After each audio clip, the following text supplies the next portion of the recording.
Badlands. Explain those Badlands. That's a hell of a name.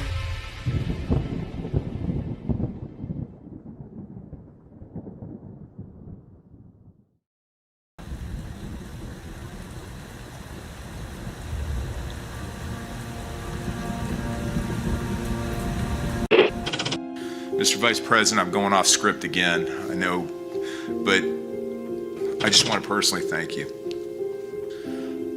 We've been through some stuff.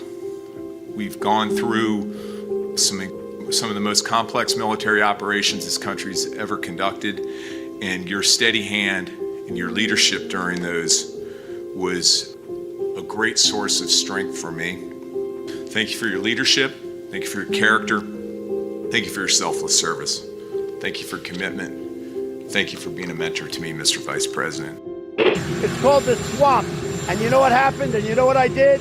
A big favor. I caught the swamp. I caught them all. Let's see what happens. Nobody else could have done that but me. I caught all of this corruption that was going on, and nobody else could have done it. Did I get that one right?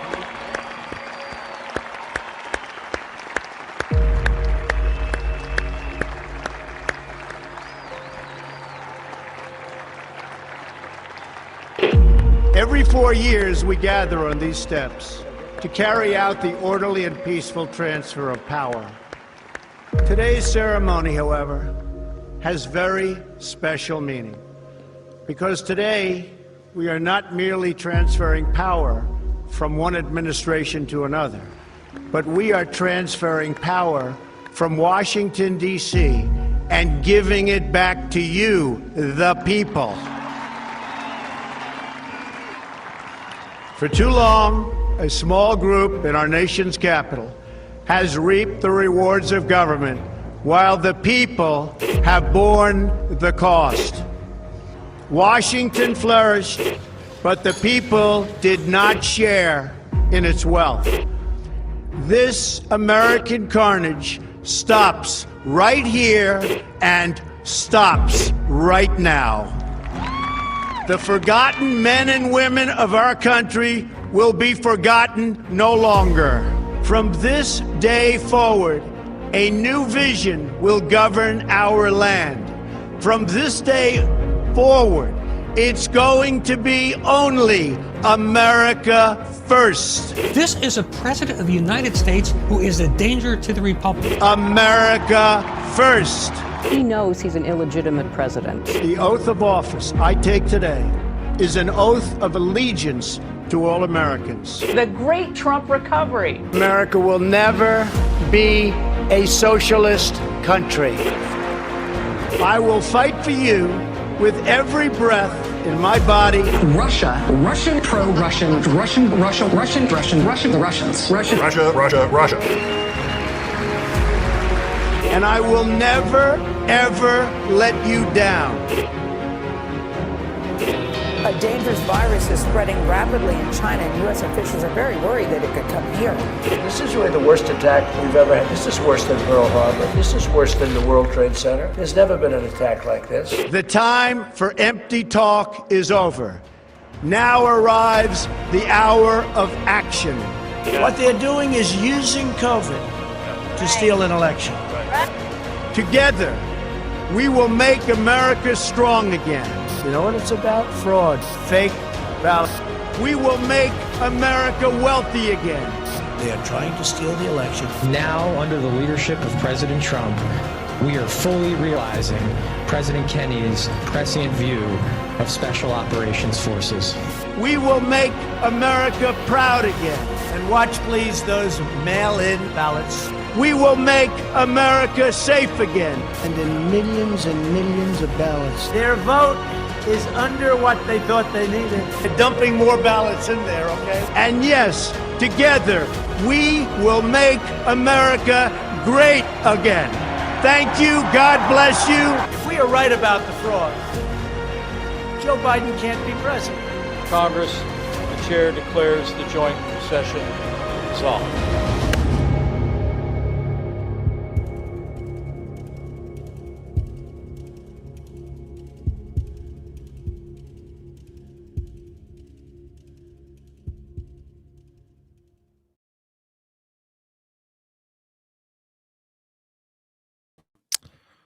Well, good evening, everybody, and welcome to another episode of the Devolution Power Hour. As always, and unfortunately, on these Wednesday episodes, I'm joined by Burning Bright. So I will reluctantly ask you, Burning Bright, how are you doing? I'm not really sure, man. Not really sure. What are you I doing? gotta think about it. I Everything think I'm doing going all okay? right. I'm upset about health insurance Sure. and considering whether or not I should just say fuck it. You should say fuck it. But why does one side of your beard appear to grow This one? faster Right than the other side? Yeah.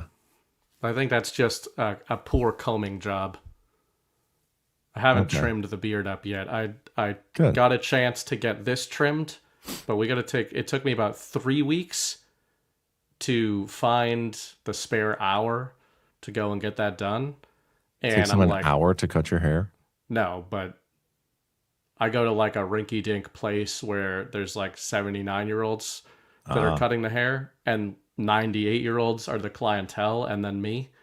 So there was like a lineup of 98-year-olds, and it took a little while to get to me. Wow. But I didn't have time to trim the beard, was Is more it to an the point. old, like, white dude? Or is it a It's old all black guy? whites. All whites. All old whites, a mix of whites. You don't know which one you're going to get. Just depends on kind of how the lottery comes up. We don't have like real barber shops around here. Yeah. Well, I don't have any either, but Yeah. mine are at least my age, and they don't take an hour. Yeah, I So don't that's have cool. any of But that. you look good. Your hair looks good. The beard is getting a little out of Get a control, little but shaggy. But it's soft. It is beard oil, man. disclosed. Beard oil. Yep. I've literally been taking the beard oil, even though my beard is like coming back in. I've just been all over my face. It works. I don't get oily. It's so weird. That's actually a trick, because I didn't know much about beard oil before I started using it somewhat recently. Yeah. And I was kind of applying it more topically. But the last week or so, I'm trying you to gotta get in there. under. Yeah, get under, and it's made all the difference. Yeah, you're supposed to. This is what I've heard with beard oil. You're supposed to get in there all nice and deep, like. Nice. Yeah. So be sure to do that. Tonight's episode should be a fun one. You know, we have we had the Summer of Love, Yeah. and now we have the sequel. I don't think we should call it Winter of Love. Hate. I feel like we should call it something. Well, it's got to be a play on word on love. The Winter of. I don't know. This one isn't being love coded though, even by the enemy, right? Like that's I don't kind know of a what they're coding fundamental it as. difference out the gate. BLM we knew was a hate movement, Yeah. but it was being disguised as a movement for something. This one seems much more on the nose of like, we just hate this group and that's what we're going after. It is very interesting. We'll get into all this, and we could probably just do it right now. You know, this coming on the heels of that Supreme Court ruling having to do with the Chicago ICE or military, National Guard, whatever. And we're going to get the same question again now, except it's going to have to do with Minnesota. And I think we're going to see this handled differently. I think it's possible, depending how things escalate tonight, which, by the way, Tim Walz and the mayor of Minneapolis, they're basically inviting more violence, which is interesting. See how that goes for him. But depending how it goes tonight, I could see Trump handling this without the kid gloves on. But we'll break down the videos. We'll talk about that a little bit. We're also going to talk Venezuela and regime change, or not regime change, whatever. We'll talk the Greenland purchase. We'll talk, there's the transgender tanker that was taken over by the United States. Doesn't know what country it identifies as, so we call it transgender.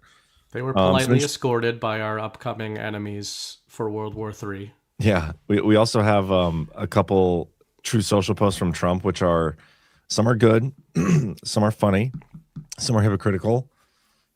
Still funny though. Still fun. I mean, yeah, true. But we'll talk about all that.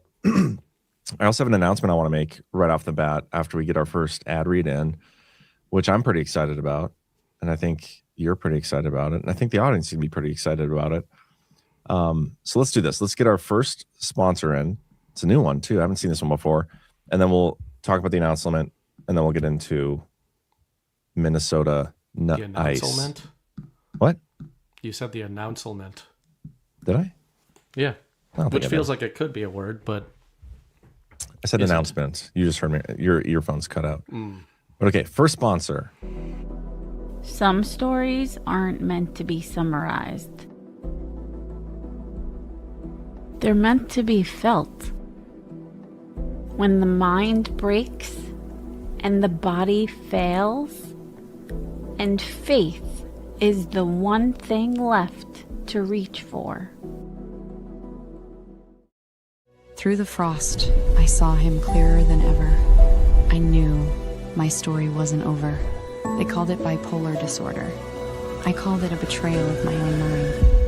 But even then, grace found me. My body failed me, but God didn't. What should have been the end became the opportunity for an unshakable new beginning.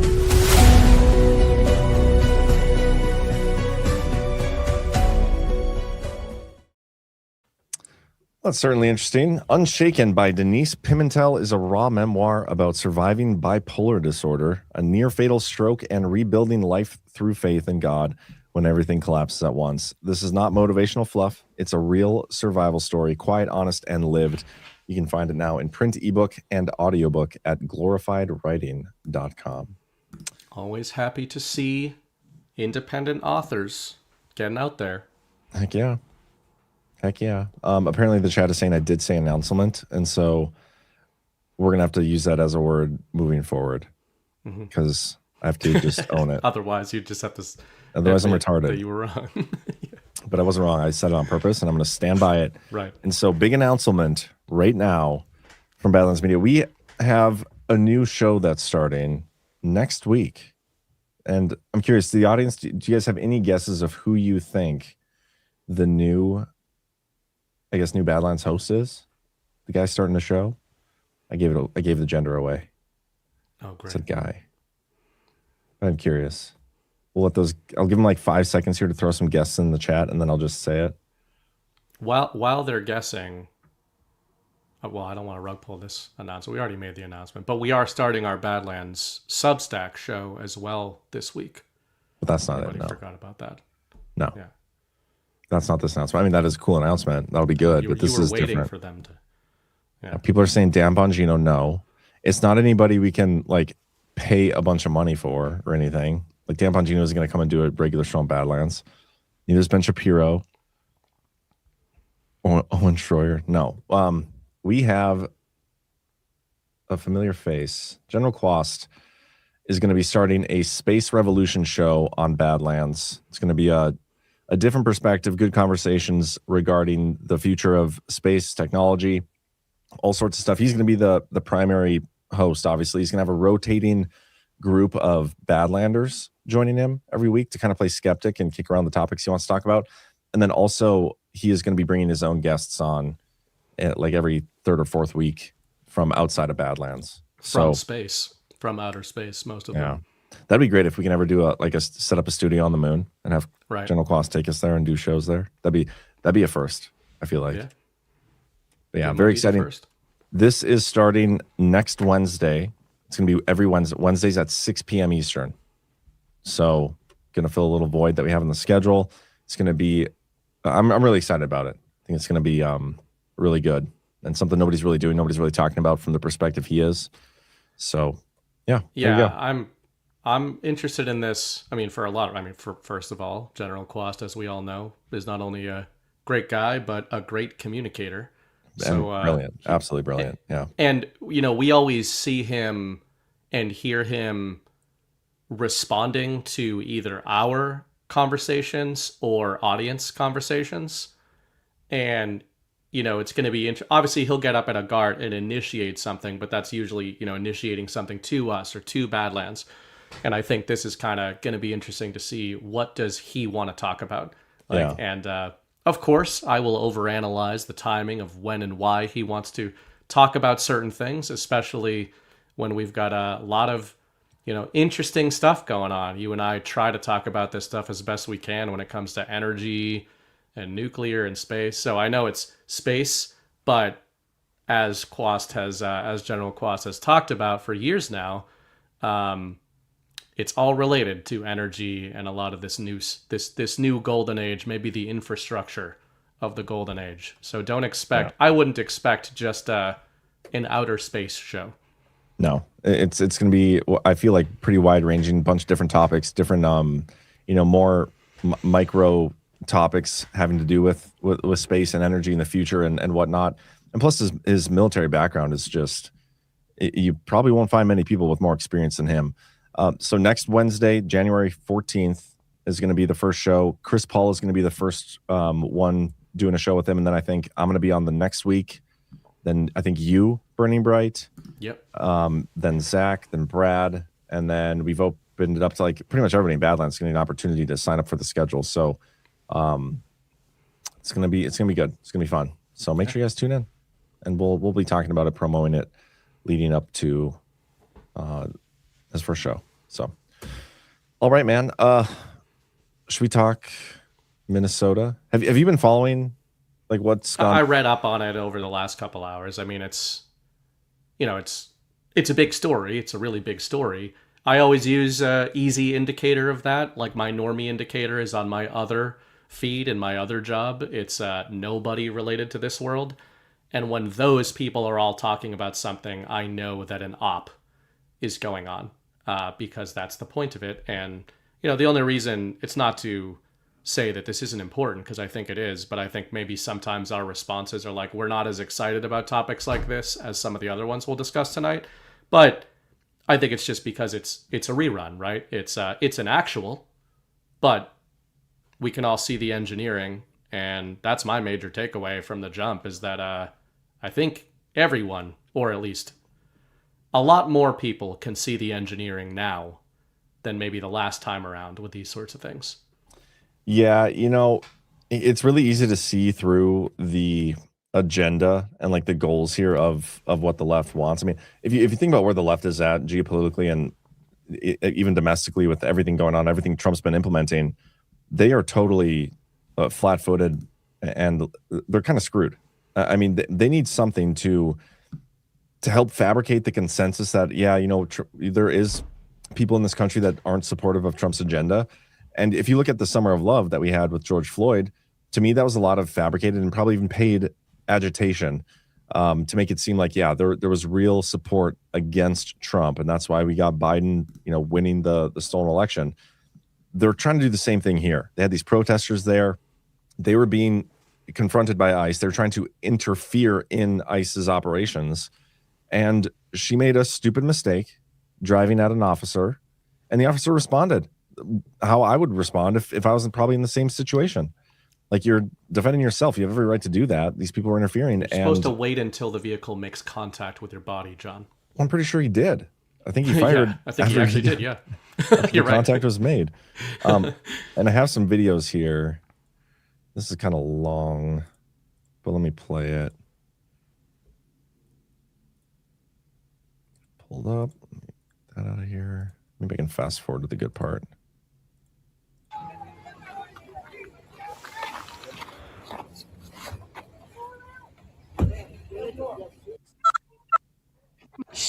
Oh.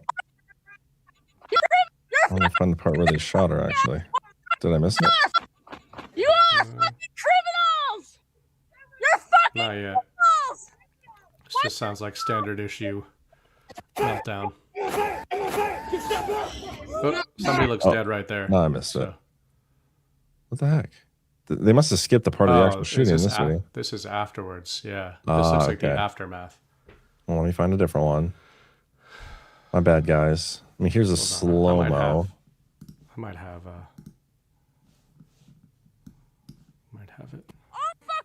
Oh, it's like really early. It's right here. Okay. I found it. No! No! Shame! Shame! Oh my fucking god! What the fuck? What the fuck? Pardon the language, but you can see there's an ICE officer standing in front of the car. She pulls forward as if to run him over, and he shoots. Obviously, it's unfortunate somebody died. You don't wish ill upon anybody, but I mean, I don't know what people expect when they come to protest law enforcement like this. You're putting yourself in danger, and you're putting these officers in danger when you behave like this. Play this one. I can just bring it up. I haven't actually watched this yet, but for extra context, I saw this going around as a different angle that Nobody in mainstream media is showing this angle, but this is kind of the MAGA angle.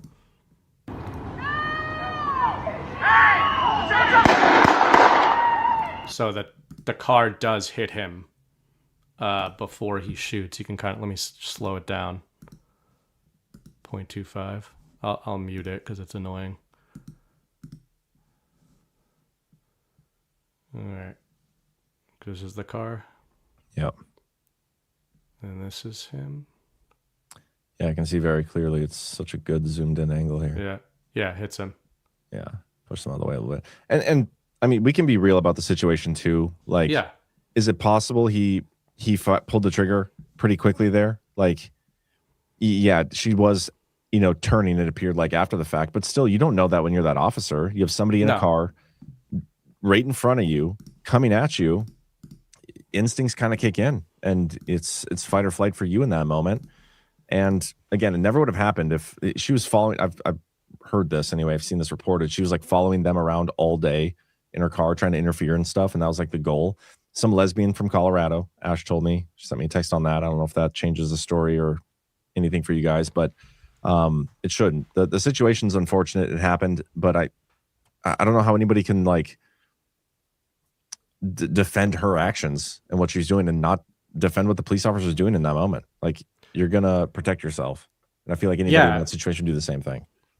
Yeah, and I think it is worth, what you said at the beginning there, that you can also look at that. There's probably is, just because there's so many police officers in the nation, there's probably a lot of them that look at that and are like, I wouldn't have done that, right? Even if they are ideologically aligned with the officer who acted there, the threshold is different for different officers, just like the threshold is different for different people. I remember like way back in some of the training I did, which was not law enforcement, but even then we had several law enforcement people that trained with us. So, and I have people in my family, and one of the kind of dark and funny things is that obviously state by state, jurisdiction by jurisdiction, the threshold of violence changes significantly. Everybody in this audience knows that, right? Like if you're in Texas, the threshold for physical violence is much, or at least physical defense is much lower than in a place like where I live, where you hear horror stories of somebody breaking into someone else's house and winning a lawsuit against them for bodily harm they suffered or something like that. Mm-hmm. So you can look at this and say, maybe that shouldn't have happened, but I think weirdly, thematically, this will connect to some other topics later tonight on a much more macro scale. But on a micro scale, whatever people think of what happened there, including like leftists who hate ICE, it is a clear signal and a clear shot across the bow of like, we, ICE, the administration, whatever, we're not fucking around anymore. Like there's not, whatever people think of it, even if you're one of the people that thinks like the evil empire is now ruling you with Donald Trump, well, then get off the fucking streets because the stormtroopers are here, right? And again, I don't think that's what they are, but a lot of these people, as we saw in the Summer of Love that you mentioned earlier, ran buck wild and burned cities down and beat the hell out of people and killed people in riots and everything. And now they're finding out that it's like, yeah, we're actually not even going to wait to see if you do that. If we have reason to believe you might be about to do that, you're fucked. Yeah, just don't go there. Donald Trump did post about it. And this is what he had to say. I've just viewed the clip of the event which took place in Minneapolis, Minnesota. It is a horrible thing to watch. The woman screaming was obviously a professional agitator, and the woman driving the car was very disorderly, obstructing and resisting, who then violently, willfully, and viciously ran over the ICE officer, who seems to have shot her in self-defense. Based on the attached clip, it is hard to believe he is alive, but is now recovering in the hospital. And I have a hard time believing that, so I'm just being honest, that he's recovering in the hospital, because if you look at the video, like after he pulls the trigger, he's just like standing there. He didn't actually like get knocked over or anything. He's like that guy right there. Like, I don't think he's hurt in any way. So recovering in the hospital seems like a stretch. But regardless, coming back to the post, that's what Trump said. The situation is being studied in its entirety, but the reason these incidents are happening is because the radical left is threatening, assaulting, and targeting our law enforcement officers and ICE agents on a daily basis. They're just trying to do the job of making America safe. We need to stand by and protect our law enforcement officers from this radical left movement and violence and hate President Donald J. Trump. And this is where the Supreme Court case from Chicago comes into play, because that whole argument was about whether or not, the definition of regular forces, and, he can't call in the National Guard because he didn't try stopping it with the military. Is this something that's going to, rise to the level of him implementing the Insurrection Act and bringing in the military and getting a handle on it that way? I don't know. I think he's totally justified to do so, but I think he's been justified to do that since 2020. So we'll see what happens with this. I think it's only going to get worse and escalate a little bit more. My brother lives in Minneapolis area, like north of Minneapolis a little bit. And he's like, it's kind of tense around here. People are worried about what's going to happen tonight. So I'm actually curious about that, because I wonder, there's, I feel like whenever we've used the word tension in this era, it's always been like, oh, crazy liberals and communists might do something crazy.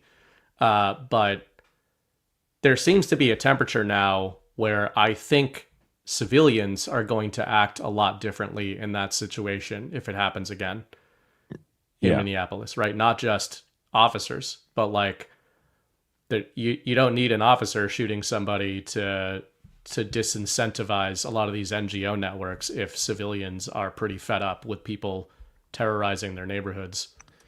Yeah, I'm more concerned about like tonight. Let's say what happened today. You could argue maybe it was justified, maybe it wasn't. Whatever. I personally believe he was defending himself, and it is what it is. Like, it's not up to me to decide, what was in his head when he pulled the trigger. But now these people feel like they have the justification to respond in kind to ICE, and this is like the moment that would probably be concerning me the most, is how violent do things really get tonight? Are we going to see more people like shot back and forth? Yeah, I guess, and I think that's reasonable. I think everyone in here, we said a few minutes ago at the start of the topic, these things are super engineered, right? And more people can see that than ever. And I know it's not a perfect indicator, and a lot of these channels are retarded, but when I'm just screwing around on YouTube, watching The Kid, etc., there are massive channels on YouTube now that are not political channels, or at least were not political channels. I've mentioned one that comes to mind in the past, Asmongold, who has like millions of followers, used to be a gamer, and now he just farms these stories. But the temperature, it's not about him, it's more about how many people are watching those streams. And, his average video is doing 500,000 to 1 million views. And the temperature of that audience is overwhelmingly, fuck these people, do whatever you need to do. Going back months, and the Somali fraud scandal, like all that plays into this. This is clearly an engineered event from the perspective of this kind of an audience. It's not necessarily an engineered event from the perspective of people who are still fucking sick of it. And I think while I agree that that's exactly what the quote unquote enemy wants to happen, they want the riots in the streets and they want like bad optics for Trump. I just don't think anybody gives a shit about that anymore. And I think the majority of the population now is not just quietly okay with extremely heavy enforcement when that happens this time around, but they're going to be a lot more publicly okay with that. Like, I think in 2020, even people that felt like it was going too far with BLM, they weren't going to say it. And I think that's a little different in 2026. Yeah, man. It's going to be interesting. We'll see what happens. Obviously, 24, 48 hour, 72 hour rule. But we have other topics to get to. So let's maybe talk a little bit about Venezuela and the oil tanker. Then we get into Greenland, some of the Trump's UN stuff from today. I don't even know where to start. We haven't talked about Venezuela between you and I yet. I think it sounds that great. happened Friday night, and I think me and Chris talked about it Saturday for a bit. Kind of just, initially reactions, what happened. A few days have passed now, and the situation, the game theory and everything behind it, I think obviously there's one narrative that Trump is running with, and a lot of people are running with, like, we did it for the oil, we did it because he's a criminal and all these things. I don't think any of that's true. I don't believe you do either. Obviously, much more sovereign alliance stuff, more probably of a negotiated exit. I think the oil cover and Trump's like doubling and tripling down on that. It doesn't make sense to me. Some of the Glenn Becks of the world, they're saying it wasn't for oil for us. It was more so to take away oil from China, which makes no sense. It's like 3% of their total oil imports. Yeah. So I think it's more about other critical minerals and whatnot. And I think one more thing before I pass it over to you, one of the more interesting dynamics of this, and we talked about it a little bit Saturday, it's what kind of green light does this give to other major geopolitical players to make moves against the countries they've had their eyes on for a little bit, like a Ukraine and Taiwan? Does this speed up any of those timelines? It could be interesting, but go ahead. Let's hear what you got to say on this. Yeah, I don't know if maybe I talked about this a little bit Sunday night. Yeah, I did a bit, but my general takeaway from it, at understanding that none of us knows, right? I don't know what's in their hearts. I don't know what's in Maduro's heart. Ghost obviously has done a lot more research into Maduro's history. He's a lot more versed on this than I am. I'm just looking at the story being told, and the story being told by the different stories being told. And the one being told by Donald Trump is that he changed out a regime. Except he didn't change out a regime. The entire regime is still there, even according to Donald Trump's narrative. Now, he's brought the new inheritors of the regime to heel, and they know he's very serious now, so they're all going to play ball. Mm-hmm. But that in and of itself, just that narrative, is already a massive contradiction to the underlying narrative that the people of Venezuela will not abide the Maduro regime, and that is part of the motivation for why this regime change was done. Mm-hmm. Because the now audience doesn't like it if you call it a regime change, just to warn you. Okay, well, Trump is calling it a regime change. I mean, it's so retarded. This is retarded to say. Holy shit. Yeah, I mean, I don't know how to help you guys when Trump is saying that it's a regime change. I'm glad you're on my side with this, because Zach doesn't think it's a regime change either. There's people in Badlands who disagree with it. And I'm saying the story is that it is. I know. That's what's so, like, they're calling it a regime change, even though I know it's not an actual regime change, but that's what they're calling it. So why does it matter if we call it a regime change? It's a badass way to regime change. And I'm principally against regime changes, even though this one was justified and all those things. It was a badass way to regime change, man. Talk about some power projection. Totally. And the story of power projection, we obviously have our own ways of thinking about these things. But yeah, to me, the idea that this was done, whatever was done, the kidnapping was done partly for the Venezuelan people.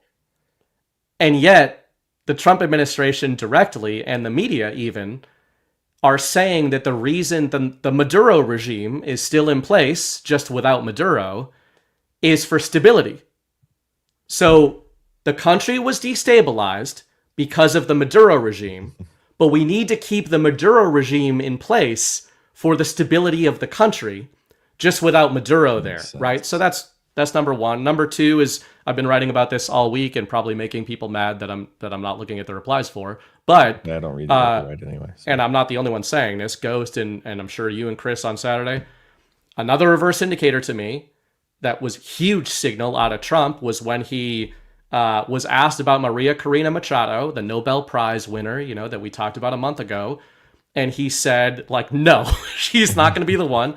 Maybe that'll change in a few days. Maybe we'll get rug pulled. But as it stands right now, Trump was a hard no on Maria Corina Machado because she doesn't have the support of the people, even though Trump allies are saying that the people are not with the Maduro regime. They are with Maria Corina Machado, right? Trump is saying that's not the case. And all of her money and all of her backing came from the National Endowment for Democracy and various NGOs connected to the World Economic Forum.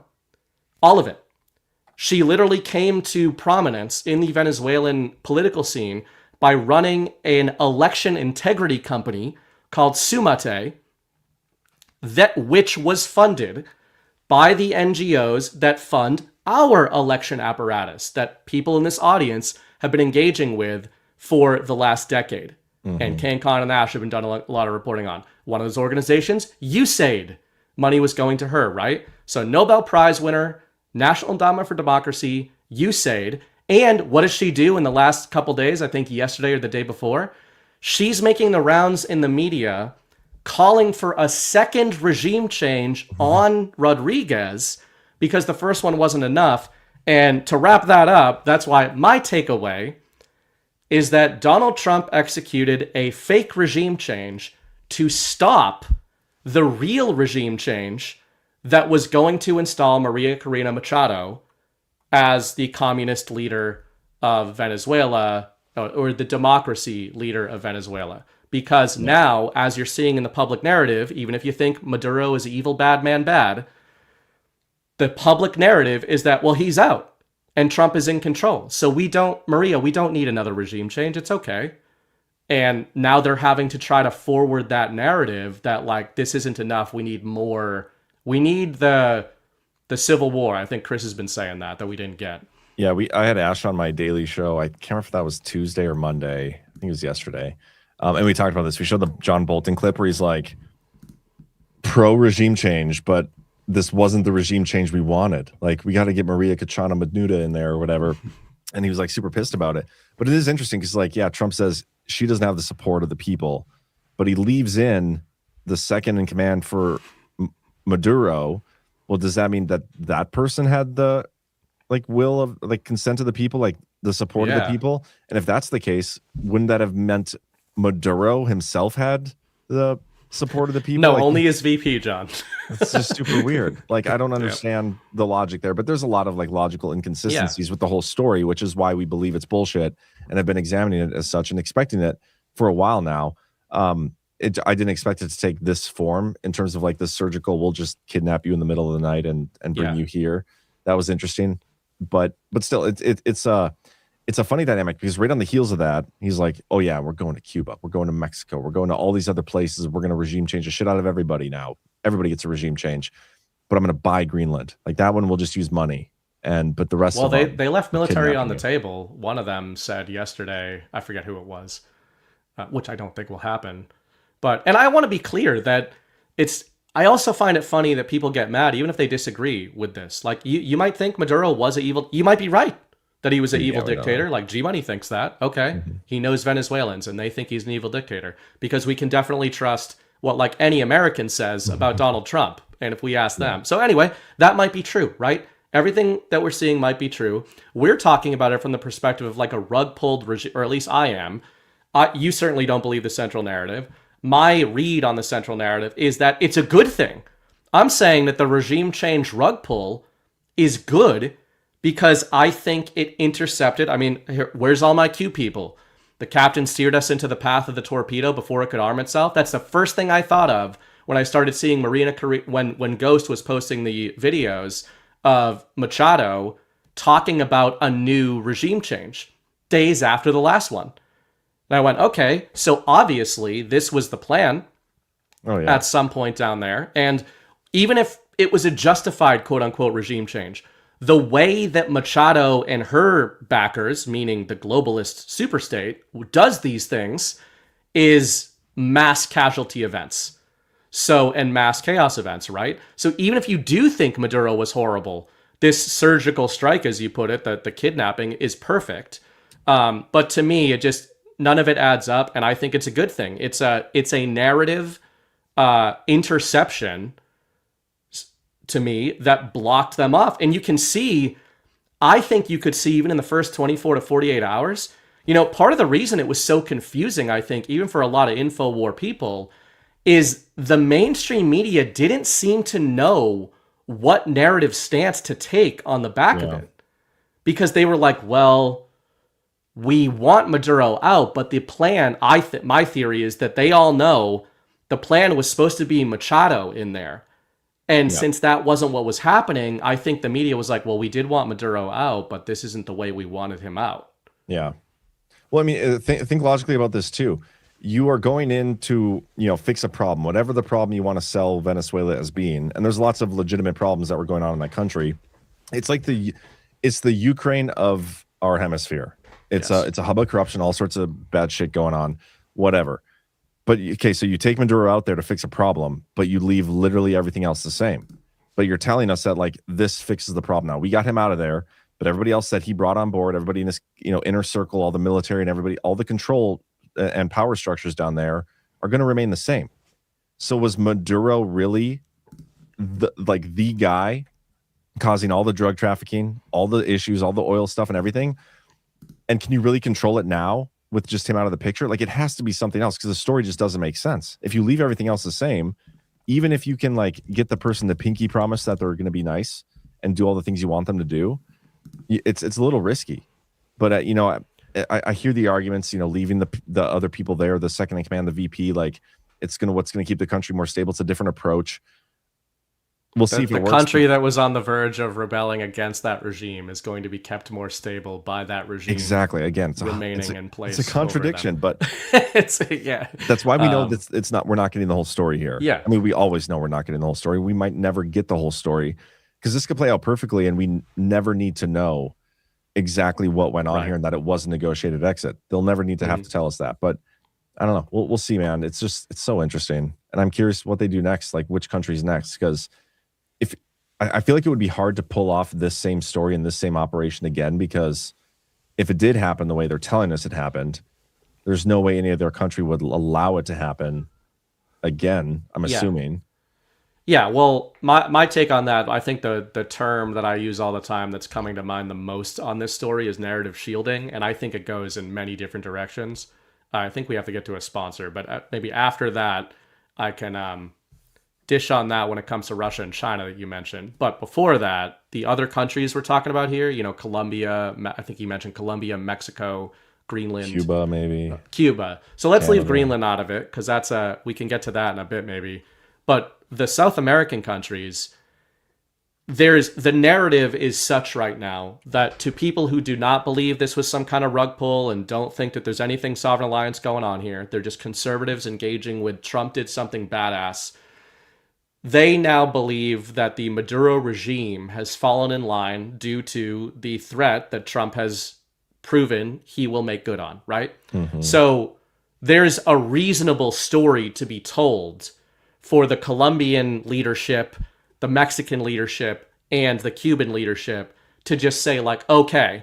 And according, like right before the show, I think, or at least a few hours before the show, Trump posted on Truth Social that the Colombian leadership is already doing this. Yeah. So to your point, like it's not just that you wouldn't want to maybe do the same thing again optically.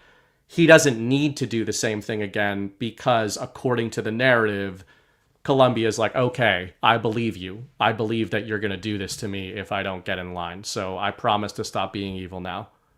Yeah, and here's the post he said, and then we'll get to our sponsor. I was just informed. Well, first, let me go back in time a little bit more to this one. This was earlier. This was yesterday even. I'm pleased to... What was that? Sorry, no, I missed which day it was. Yeah, this was yesterday.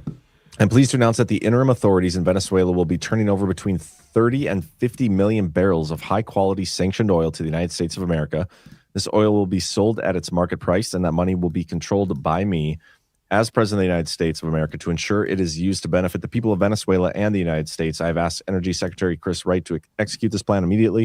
It will be taken by storage ships and brought directly to unloading docks in the United States. Thank you for your attention to this matter. And then he had this one today, like 5 hours ago. I've just been informed that Venezuela is going to be purchasing only American-made products with the money they receive for our new oil deal. These purchases will include, among other things, American agricultural products and American-made medicines, medical devices, and equipment to improve Venezuela's electric grid and energy facilities.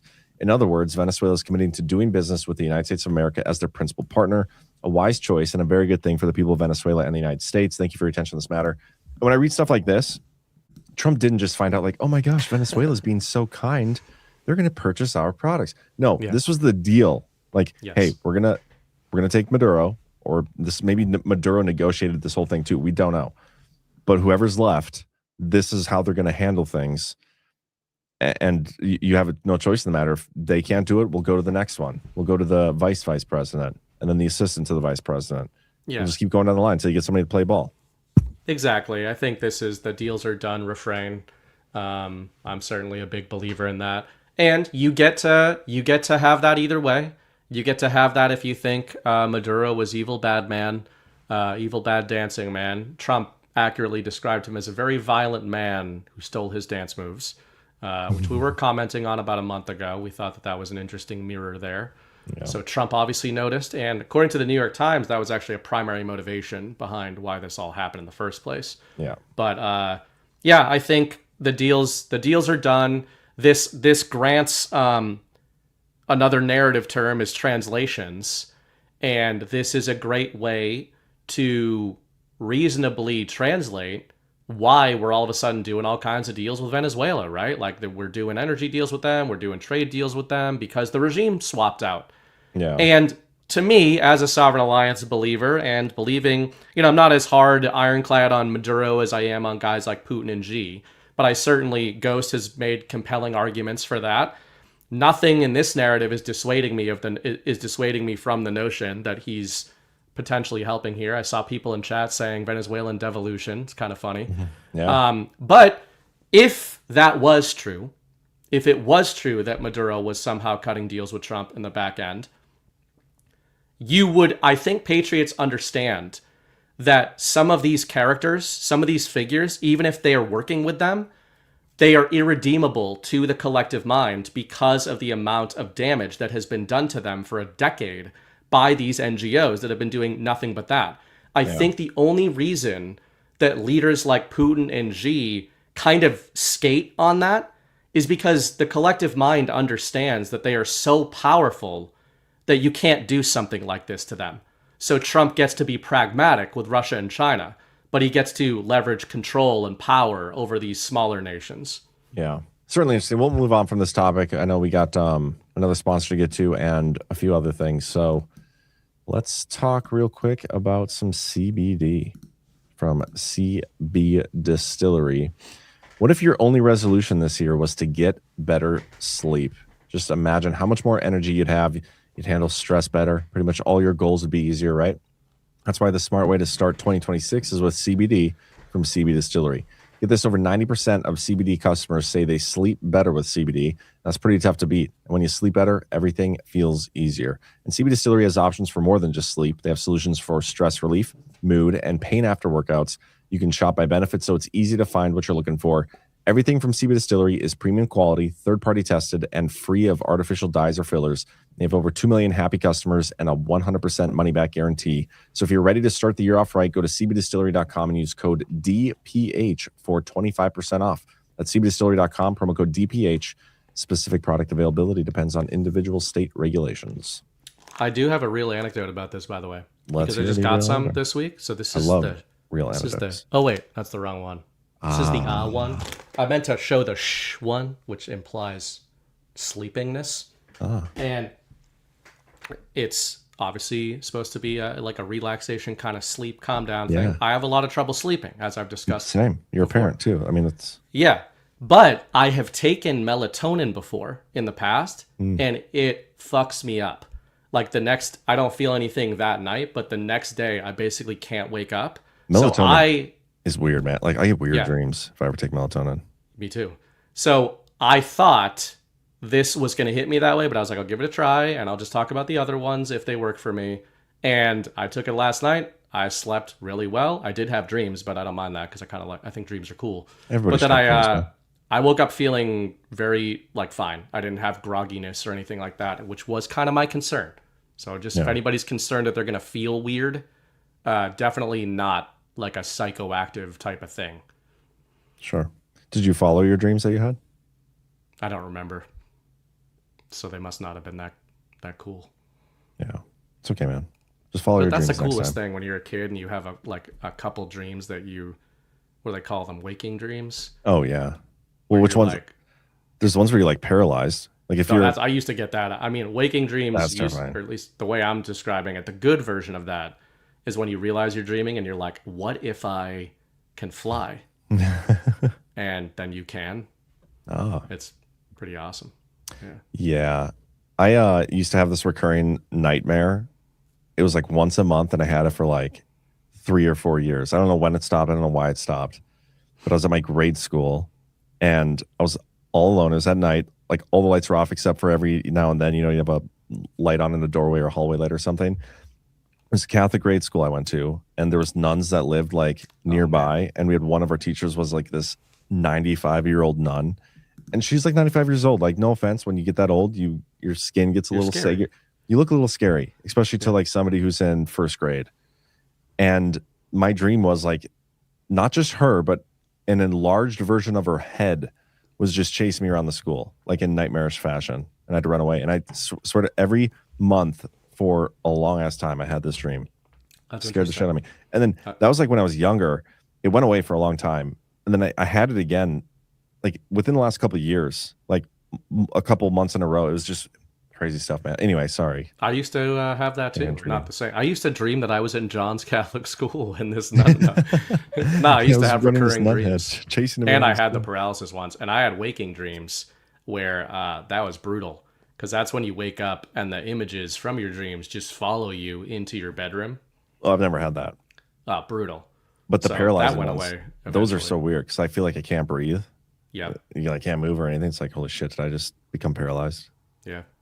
This is unfortunate. That's how you'll feel when I finally make good in my murder attempt. Murder success, I shouldn't say attempt. You be careful, man. Like, what if I actually do get murdered sometime? You're number one suspect right off the bat for saying something. But would like I say this? See? I mean, if I was investigating my murder, and Chad, if you're watching, nobody will. If I ever get murdered, have them investigate Burning Bright first. Mm-hmm. We'll see. And then you guys can probably guess who's. I'm not going to do it until I have a really good plan, man. What was that? So the investigation is not going to work because I'm not going to murder you until there's a really good plan in place for it that will make it look like I would never do that. Also, I just nice hole here, but kill you, yeah. Anyway, let's move on and talk less about murder. My murder specifically. We should still talk about Russia and China, though. We can do that on that topic okay, because that's what we were supposed to talk about. But the so let's bring up Dugin, our boy Alexander Dugin. We bring him up sometimes. I saw Zero Hedge quoting this. I'll just bring it up so people can see. So we were talking about this actually in the private Badlands chat a few days ago, and a few of us were going back and forth. One of the things I said was, look at the precedent this sets for Putin and Xi. And we've got Alexander Dugin saying, what's he say? Where's the first one? What the heck? Take your time. Yeah, I know.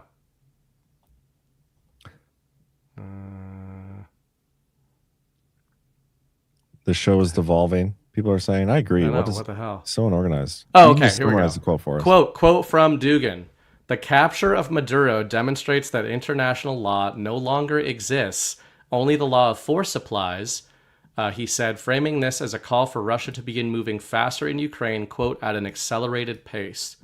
And also, Chinese social media, we're told, exploded the U.S. invasion of Venezuela. They were calling it a template for a move on Taiwan. So we talk about templates all the time. We talk about narrative shielding. And, that little cartoon, that cartoonish map you bring up sometimes where it's like Russia, China, and the U.S. just crayon dividing the map. That's what's happening. That is what's happening. It doesn't mean that they're literally going to rule over these other places as vassal states, but it means... Use crayons, though. They might use crayons. They might use crayons. It does mean, however, that to Dugin's point, I wrote a Power is Power article in 2022 in the Righteous Russia series, and that was about sanctions in Ukraine. But this is what's going on here. And we talked about this even in the ICE section. Power is power. And Trump is just laying it on the table, and the Russians and the Chinese, the people, are looking at that and being like, there was media blowback to what he just did, but otherwise, this seems to be a resounding success. And to me, this is a little bit of that sovereign alliance version of the mandate cultivation thing we talk about. Where, are we at the point now where they probably looked at, whoever they is, looked at the response, the real response to what Trump just did in Venezuela, and they're like, we can do it. we can get a little bit more aggressive here in what we're going to do, and Trump will stamp his feet narratively about whatever Putin and Xi do, but ultimately he won't do anything about it because he just did it. I mean, I'd be curious to see, like, what if, could you imagine Putin, you know, and the Russian special forces? I don't know if they have the same technologies we do. I'm sure they do. I don't know. I don't know what their military capability is. We get conflicting reports. But just say, hypothetically speaking, they did the exact same operation, except did it to Zelensky. Okay? Took him out of there. How do you think the world would react to that? Yeah. Do you think they'd react in the same way that they just reacted to what Trump did with Maduro? Because if you think about it, they at least had an election a couple of years ago. Zelensky's been in there for like 3 years now without an election they were supposed to have. Yep. And the other thing there, speaking of narrative shielding, is ironically, I think the audience that Putin and the Russians need narrative shielding against is conservative America. Liberal America are pussies, and they don't want to go to war with Russia. Like the people don't. I mean, the politicians do, I know, but the people don't. Conservative Americans, I'm not talking about, Badlanders, but a lot of conservative Americans are all about power and the power of the U.S. military. And if you talk to Republican normies, they are like, we need to kick Putin's ass all over the place and get him in line. And what Trump just did here, if Putin does what you just said, or if we're told about that, what's conservative America going to say? Like, oh, this is wrong. It's like, your boy, you just spent the last month cheerleading Donald Trump for kidnapping a foreign leader or a foreign dictator, right? Most of conservative America now does believe that Zelensky is a dictator because of the point you just made about the elections and everything else that's been going on over there. So that's just about the perfect bit of shielding that Putin could have. And really, that Trump could have, because Trump could say to his base that wants him to do something about Ukraine, like, hey, I can't do anything about this because we just did it to Venezuela. So what am I going to do? Yeah. Do you know, does Russia have a bounty on Zelensky's head? Not that I'm aware of. In May of 2024, Russia's Interior Ministry added Zelensky to its online database of wanted persons under an article of the criminal code, effectively treating him as a criminal suspect to be detained, not as the target of a cash reward. So he's on a criminal list too. Like that's all it took for Maduro.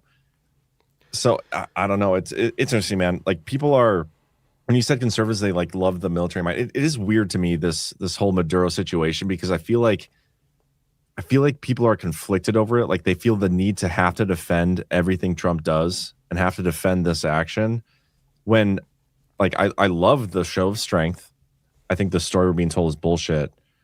I am against the idea of regime change, but I can see how this one may have been justified, even based on the story they're telling us. Whatever, I can understand the justifications while not agreeing totally with the idea of it. We're just such at a weird time, because I kind of hope we see Russia do the same thing and then China do the same thing, just to see the hypocrites come out of the woodwork. Yes. Like, that's what I want to see. That's what I want. And that might be something that Trump, because we sometimes quarterback this stuff, like armchair quarterback this stuff from a PSYOP perspective. Just like, okay, let's say we're right that this was not real regime change. It was the narrative of regime change by the Trump administration. It's still disappointing to see, to your point, the rabid response to it by conservatives. Like, if you go on conservative YouTube and MAGA Twitter, it's just like, get them, bag them, and tag them. Like, where's the, special forces, etc. Maybe, and hopefully, Trump and team know that that's a problem. And they're like, guys, if you swapped this out with the Bush regime, they were like the experts of regime change in this very region, and you were not supposed to be cheering for that, but you were. So if Putin and Xi do it, Trump and them might like seeing the response from the MAGA world and say, like, now what are you going to do? Yeah. I don't know. I mean, it's one opportunity we have right now to like reshape the world in Trump's image, and I think that's what Trump is doing. And I think more of these people are playing along than we realize. But it's gonna be fun. This is gonna be a fun year for a lot of reasons. The economic stuff, which we'll get to the home thing in a little bit. The geopolitical stuff. Right on the heels of this Venezuela thing, Trump's like, yeah, we are considering our options with Greenland, but it's going to be ours. Like, we don't know how it's going to look necessarily. There's a great article from Politico. There's a couple of them actually today that I read. This one I thought was funny because they're like, how Trump can get Greenland in 4 easy steps. And it's like, okay, psyop him, get him to want to be part of the United States. Step 1, get Greenland to want to be us. Okay. Yeah. And then it's like, okay, well, then give him a sweet deal. And then step 3, get Europe on board. And then step 4, disregard all previous steps and just send the military in. I was like, this is the dumbest. That's hilarious. Wow. That was really funny. That really escalated there. You need the Anchorman meme. It's like step 4 is not required. If you do step 4, you do not need the other 3 steps. The other 3 steps can go fuck themselves. Skip straight to step 4. Yeah, we'll see. I mean, go. This is like heavily in the zeitgeist. And it's interesting to me too, because right at the beginning of Trump's term, this was hot and heavy. He was like, Canada, 51st state, Greenland, 52nd state. We're taking over it all. Like he planted the seeds out there. It was very memeable for a long time. I think Charlie Kirk and Don Jr. went to Greenland. And so maybe we need to be investigating. I said this on my show today. We need to investigate or have Candace Owens investigate Denmark for killing Charlie because they didn't want him to buy Greenland. That's possibly what happened.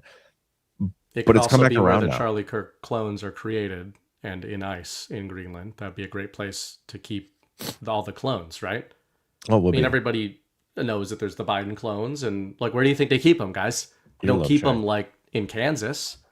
I want to go to Greenland. I said I might be willing to move to Greenland. I feel like climate-wise, it's probably not much different than where I'm at now. I think when my kids are old enough, I think I should have a summer home in Greenland. And be ruled by the Danes. There's something like 50,000 people there.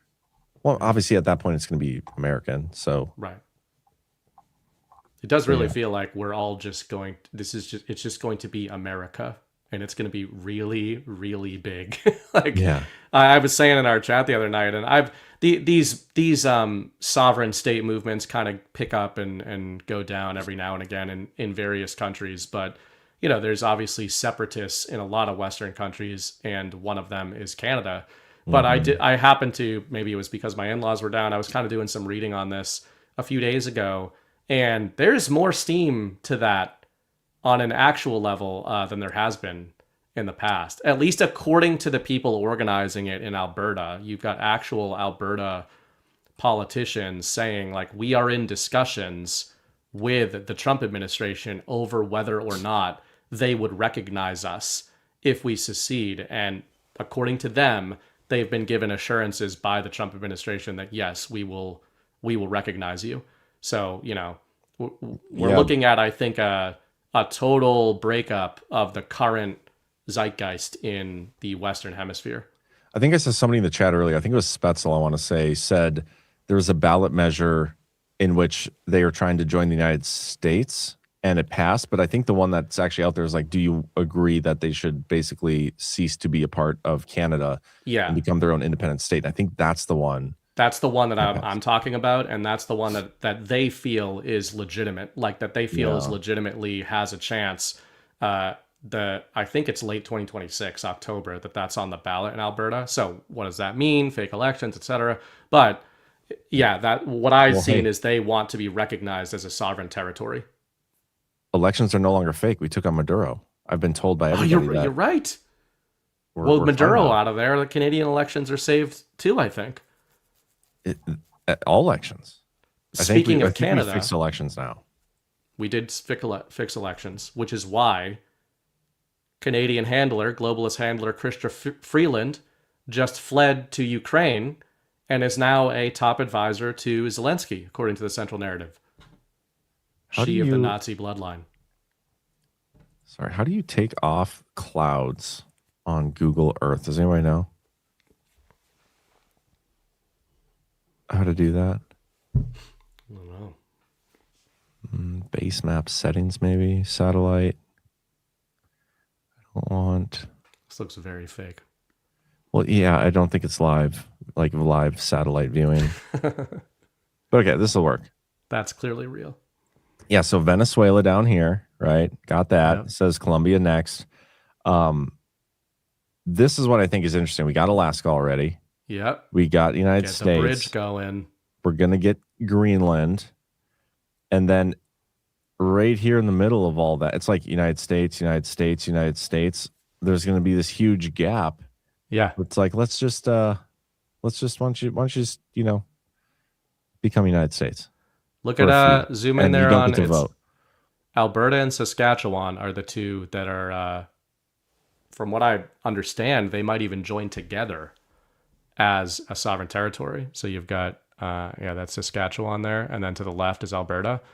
And that Alberta in particular, I'll just make up a number because it'll probably be more accurate than the ones we got, but they control the majority of Canadian oil, that province. Really? Which is why the people of Alberta have always been saying, like, we are the Canadians that nobody gives a shit about because there's fewer of them.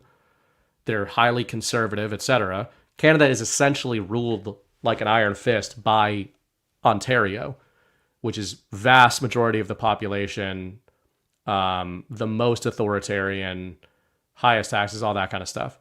And Ontario doesn't produce shit. So they produce all the white collar stuff. The banks are there, farmland, who gives a shit? We've got enough of that. It's the oil that Alberta has. And to your point about Alaska, you imagine a nice little pipeline or a lot of pipelines going right down through Alberta and into the US. Be pretty cool. So where's Canada? Where's Canada's value proposition? Canada as a nation after Alberta and Saskatchewan are no longer part of it. Yeah, I don't know. I mean, British Columbia would be the obvious next. Northwest Territories. Quebec, by the way, wants to secede as well and has been talking about that for decades. The French. I mean, I totally get it, guys. If I was Canadian, I would not want to be Canadian. Imagine being French Canadian. Yeah, that doesn't sound very fun either. I think you just become straight again. Is that how that works? Go all the way. Man. Anyway, let's interesting stuff. We have a Rumble rant here. I want to read this, see if you've heard anything about it. Guys, did you see where a Russian sub was near Venezuela today? Mainstream media is saying Trump is causing World War III. My question is, why would Russia go near Venezuela if Trump and Putin are working together? What am I missing? It's a good question. This is the tanker situation, I believe. I thought was that near Venezuela that happened? That was in the North Atlantic from what they said. So maybe they're talking about something else. Well, if you want to talk about that, I'll see if I can find... I think this is probably what they're talking about. Maybe there's something else. But yeah, we had this whole situation with a Russia-flagged tanker. I have a weird theory on this, but the surface level narrative is that we had a Russia-flagged tanker, meaning it was a shadow fleet tanker that changed its registration to Russian around Christmas. And it's a trans had a Russian boat. flag on. It's self-identified as a female tanker, Bella, and then it changed its name to a male Russian. Yeah, Marinera. Yeah. But I think they were trying to, maybe they, like, you got to paint an Italian flag there if you really want to get away with that. Like Marinera. Yeah. We're transporting Marinera. Ragu. Could you imagine if there was an entire tanker that transported Marinara from Italy to like the United States for pastas? How do you think it gets here? I don't know. I felt like it was probably made here, but Think you can just make it anywhere? Marinara sauce? I don't know. Did you see RFK Jr. updated the food pyramid? Yes, it's inverted, which is perfect. Yeah, it's hilarious. Did anybody actually like look at the food pyramid before and be like, what am I gonna have for dinner today? I better get one of these and 4 of these and 3 of these. Nobody fucking does that. Stack it up. Yeah. It's just great that it's a total inversion Yeah. of it. But yeah, so this whole tanker thing, we're told that U.S. military stormed this tanker, took it over, seized it, etc. And the reason I think this rant is related is we're also told that a Russian fleet was in the area shadowing this whole situation. So, which included a submarine and other surface ships. And, that's interesting, right? So you're going to get the World War III scaremongering, etc.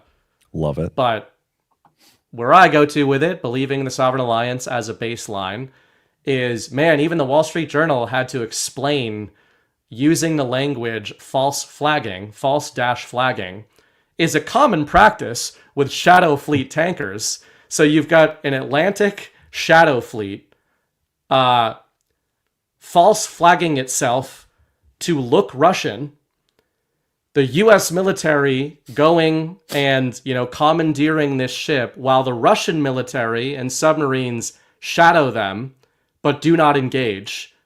And now the Russians are mad about it, right? So the language Are the Russians coding actually alone. mad about it though? Well, they're saying that they're mad about it. They're like, hey, that might have been ours. We're not really supposed to say it might have been ours because it was a Shadow Fleet vessel. So where I go with this from a narrative perspective, it's like false flag everywhere. It reminds me of the Cuban Missile Crisis. I think we're going to get a buildup. I've been saying for years that if we get a real fake scare event, if the world actually believes it's on the brink of war, I believe we're getting a rerun of JFK, Khrushchev, Trump and Putin are going to be hovering over the button, and then it's going to be averted the last chance. This is the beginnings of that, where you've got U.S. and Russian forces all in these disputed territories with disputed ships and all that kind of stuff. The U.S. is concerned about what's being transported on this Shadow Fleet. And so I think that there's some seeding there. And on an actual level, if I want to just engage with it on an actual level, I think people are wrongly referring to these Venezuelan tankers and these Russian tankers as Venezuelan tankers and Russian tankers. There's a reason that they're Shadow Fleet tankers. And to me, that doesn't make sense. The idea is that they're registering as Russian to avoid being harassed.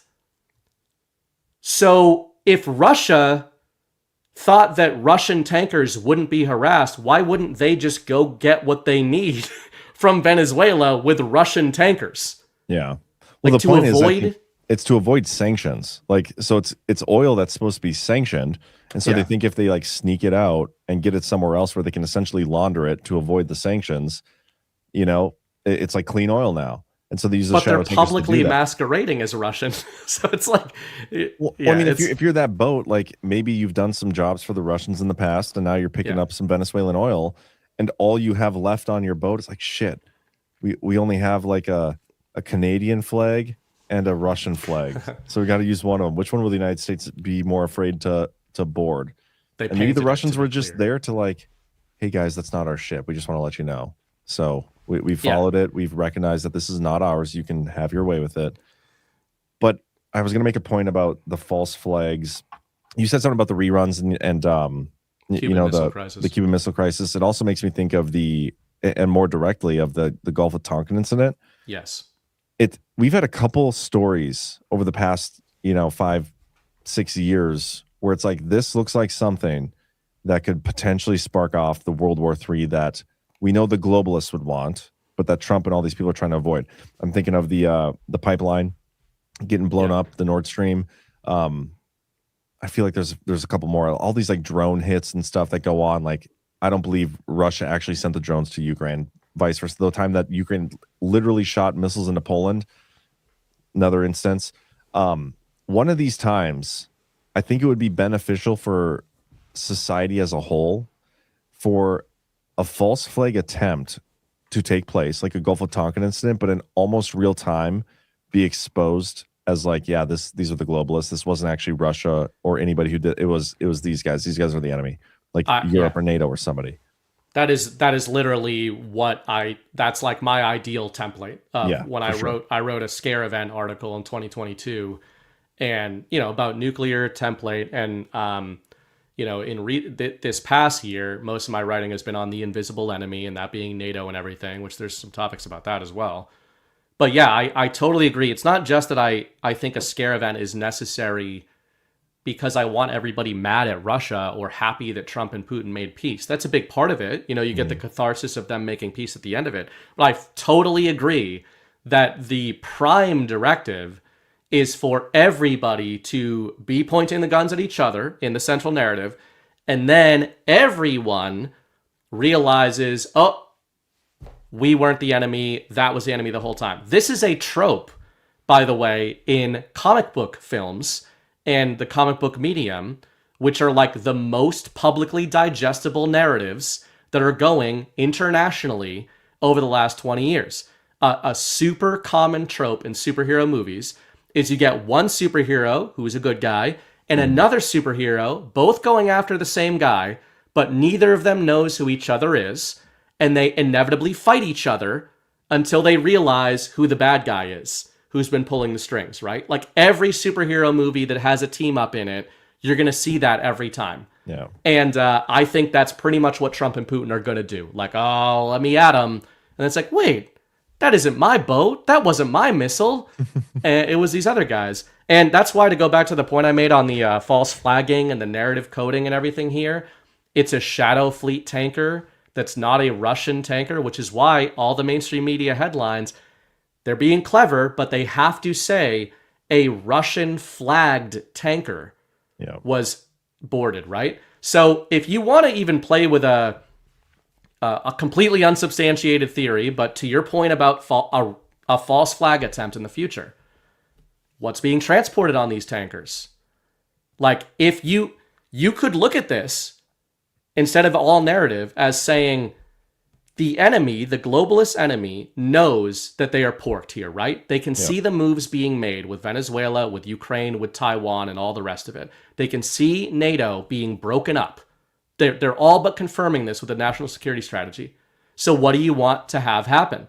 You want an incident to kick off. So when I first saw the news reporting that a Russian fleet was shadowing, and they're trying to imply that the Russian fleet is shadowing this tanker to protect it, I thought, hey, if this was actually some kind of threat with this tanker and not just an oil thing, then did we just see the latest pincer between Russian and American military to stop a potential threat, to stop a false flag from happening?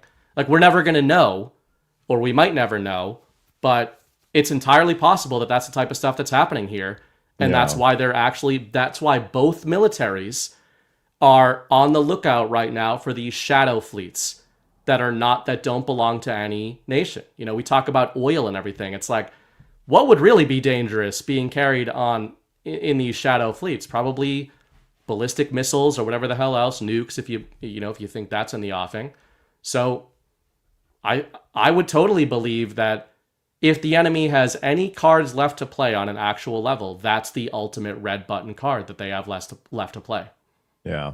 I am curious, how much actual power projection they have in the tank themselves. You know, like can they actually do damage without having to false flag stuff? Is the only damage they can do to false flag stuff. We really don't know the level. I mean, I know there's been some degree of handicapping, maybe a huge degree of handicap, but we just don't know. Because a lot of the battles that are going on behind the scenes, like, we speculate these are moves being made against the deep state and they appear to be crippled, but we don't know for sure. And we may not know until we get to the end of this thing. But yeah, it's interesting stuff for sure. There's another comment I was going to make too about Zelensky. Because we were at an interesting, where were we in the rerun cycle with that? Because the last I remember is Zelensky came to the White House, and the night before, the day of, anyway, before the meeting, Trump had a call with Putin and things were great. They were buddies and whatever. Zelensky left. The deal wasn't done yet, and it's been at a standstill throughout the holidays. And now we have this Venezuela tanker. Nobody's talking about the peace deal again. And I really think this could escalate that. And it appears to be a situation that, they have a end goal in mind of how it's going to look. It's the same end goal it was before it started, but for whatever reason, these things were unable to be resolved. They have to keep going through the cycle of the reruns until something changed. And maybe this is one of the things that changed now. It gives them the permission, Russia that being, to like go in and do what you need to do to get what you need done, and let's just be done with it. Because you have no excuses now. If you're Trump, you can't be like, well, you can't do that when you just did that. Like, this gives Putin a lot of narrative shielding for, in my opinion, resolving the Ukraine conflict however he wants to. Yeah, totally. And Dmitry Medvedev had a lengthy statement. TASS, like Russian news, state media, put out little snippets from an interview with him on Sunday, I think. But then Medvedev went on Telegram and posted like the actual Q&A and his full answers. And one of them, he talks about that. I mean, Medvedev, I've been saying for years, is the bad cop in the Russia narrative. Like, he's the one who's like, I'm going to nuke Trump. And then the next day, Lavrov is like, no. What he meant to say was, we might nuke Trump. And Medvedev's like, I got a little angry. I'm sorry. So with this, he directly stated, if the U.S. can do this, why can't we just go in and do this with Zelensky? And he also said that, which I think Medvedev is the funniest one in Russia, because I think he tells you the truth in Trumpian fashion, but like you don't see it unless you're calibrated a certain way. So when asked about Trump's regime change in Venezuela, Medvedev said it's a clear violation of international law, first of all, which anyone who pays attention to Russian politics will note. Vladimir Putin and Dmitry Medvedev for years have been saying there is no such thing as international law, that international law was an invention, an abstraction of NATO, so that they could enforce the rules-based international order on the rest of the world, right? That's what the multipolar world is supposed to destroy. So Medvedev, the headlines are, Medvedev calls Trump's actions illegal.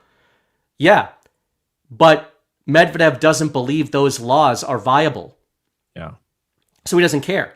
The next statement he made was, but they have a strange consistency.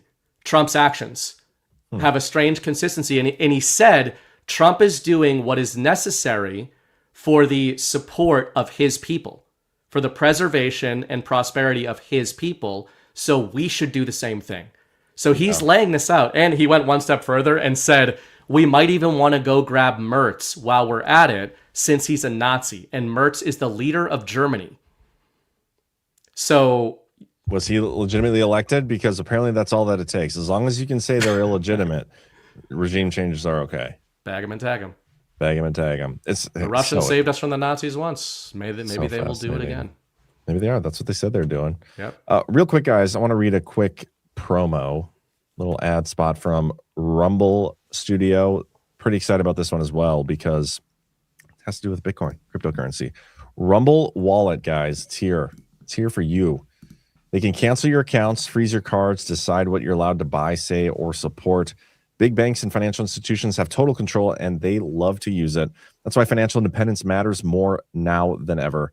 Introducing Rumble Wallet, a wallet built for real freedom. With Rumble Wallet, you can control your money. Not a bank, not a government, not a tech company. Buy digital assets like Tether, Tether Gold, and Bitcoin in one secure place. No permission, no middleman, no cancel button. And when you want to support the creators you actually believe in, like us here at Badlands Media, me and Burning Bright, and others, you can use the Rumble Wallet app to directly tip content creators securely, instantly, and without interference. This isn't a credit line they can shut off. It's your wallet permanently. Yours to protect your future, yours to protect your family. When the system falls, when institutions turn on their own people, financial sovereignty is the difference between security and vulnerability. Rumble Wallet isn't about politics. It's about freedom, ownership, and protecting what's yours. So take control today. Download Rumble Wallet now and step away from the big banks for good. True ownership, true protection, true financial freedom. And yeah, guys, we've gotten some Rumble tip jar donations. I think we're up to like $50 total in crypto donations. So we're gonna somebody should just see if it works. Just send some whole coins over. I've heard it's hit or miss. So you should definitely test that out, somebody, if you're feeling generous, and let us know what it does on your end when you gift a whole coin. Yeah. Props to Rumble though. They're like we've been talking about these theories of where we might be going with some of these systems, financial systems, energy systems. Are they one and the same? And Rumble's always like right on the bleeding edge there, where they're partnering with Tether, and they're starting to build their little parallel economy. Yeah, they're doing a great job. I've always respected Chris Pavlovsky and what he's doing over there. It's going to be interesting with Dan Bongino back in the game too. I mean, I'm not sure I totally agree with his approach, like coming out of the gates, like You know, We don't know what he's going to do. we don't know what he's going to do, but I mean, he's coming out the gates like no dissent. You know, I've never agreed with that approach, but I do like Dan Bongino and I like the show that he does. So Yeah. it's going to be fun. I think it's clear that, you know, he said he's only going to give him a year and he did. And I think this is more about some needed intervention in the narrative war, which in my opinion, you could just, you know, give everybody an even playing field and that shit will sort itself out real quick. But yeah, it does feel like a redeployment, doesn't it? Back in the mix. Yeah, definitely does. Feels like a redeployment. Kind of does. It's almost like, ironically, by going into the FBI, Bongino was taken off the battlefield, and now he's coming back onto it. Yeah, definitely sifted some people out for sure. What were we going to talk about next? Oh, let's talk about this True Social post from Trump. So I think this is a pretty big one, having to do with middle class people, the regular Joes like us. This is something tangible that if it actually goes into effect, probably needs to be codified by Congress. I think this could have some big ramifications, some positive ramifications for Americans here. For a very long time, buying and owning a home was considered the pinnacle of the American dream. It was the reward for working hard and doing the right thing. But now, because of the record high inflation caused by Joe Biden and the Democrats in Congress, that American dream is increasingly out of reach for far too many people, especially younger Americans. It is for that reason, and much more, that I am immediately taking steps to ban large institutional investors from buying more single-family homes. And I will be calling on Congress to codify it. People live in homes, not corporations. I will discuss this topic, including further housing and affordability proposals and more at my speech in Davos in 2 weeks. Is that the World Economic Forum? Yes. Well, it usually is. Yeah.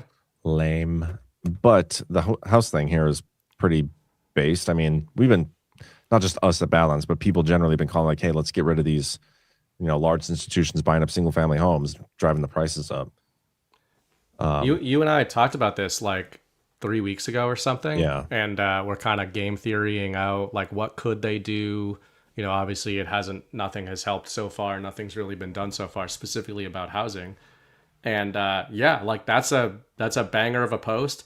And the good thing about it is it's very direct. You know, it's not like what Trump often does, which is, hey, here's the broad mission statement. I'm going to make housing more affordable. And it's like, great, how? And then there's just the crickets for 6 months. This is what I'm going to do. This is a problem.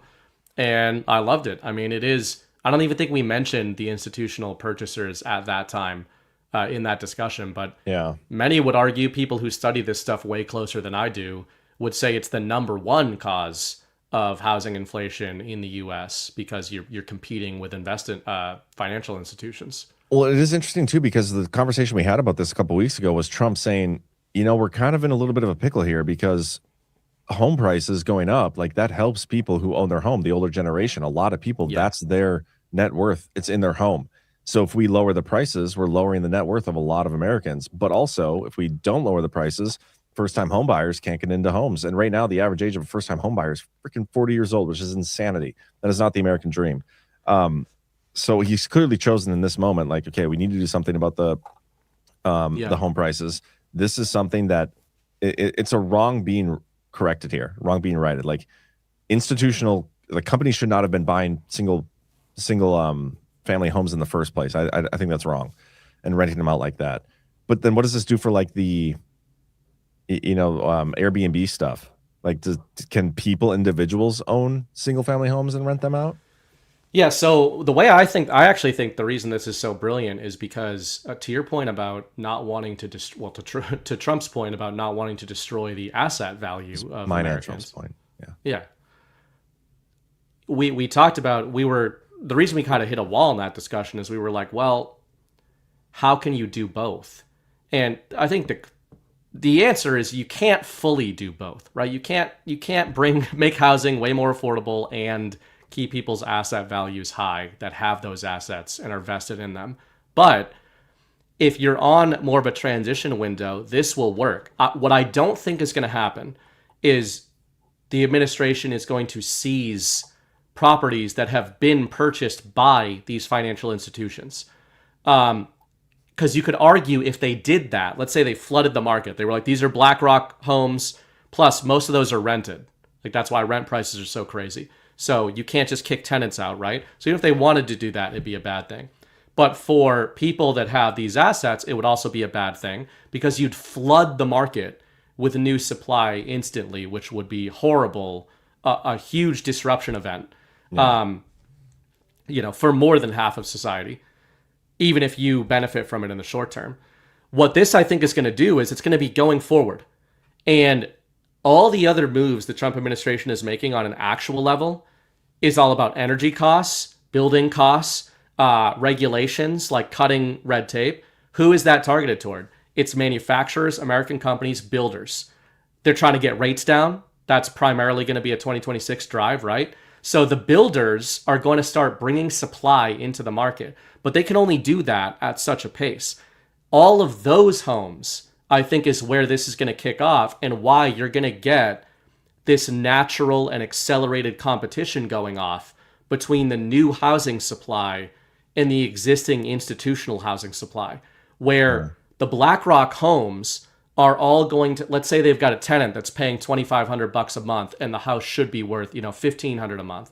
That tenant couldn't qualify for a mortgage, and now the market's going to be flooded with these new homes. So now BlackRock is going to have to compete with the builders for that tenant.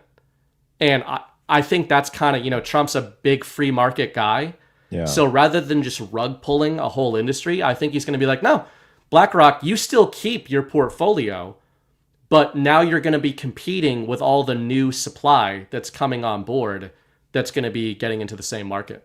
That is one way to handle it, but I think I'd be more in favor of just being like a blanket. We need to figure out a way to have you guys all divest from all of those property ownerships without totally rug pulling the industry. There's got to be a way to do it. Like, could you turn all of those contracts into like rent to own type things, or maybe? I don't know. I don't know what the answer is. I'm just literally spitballing here. That's a good idea. I mean, maybe it's or at least give them an option, right? I don't want them to be able to keep this stuff because they've already got too big of a stranglehold on everything else that we touch. Like, let's piece by piece get rid of these institutional investors from all this stuff. Get rid of all the foreign countries that own land in the United States. That should be next. But there's got to be a way. Like, they should not be allowed to touch it. If you're going to do it, don't just do it moving forward. If you know it's wrong, and it, just based on the principles of it, this is a wrong thing, then I don't think we should allow it to take place. Like, there should be no grandfather on it. It's like, okay, well, we're going to figure out a way to rip the Band-Aid off here, but do it in a way that doesn't destroy everything. There's got to be a way. Well, here's another problem I just thought of, though, with the blanket approach. First of all, I like the idea of, like, giving the tenants a more viable on-ramp to taking over those properties. I think that's, like, the ideal scenario. Mm-hmm. Maybe that's what Trump was talking about with the 50-year mortgage thing. Like, maybe that's for people that are not, like, they don't have 30 grand saved up. And it's like, well, 50-year mortgage, fuck it. We're in a transition window. The BlackRock house is now yours that you've been renting and struggling to make your rent payments. Now you got a mortgage and it's at 1% because it's for 50 years, whatever it is, right? That's one idea, how those two converge.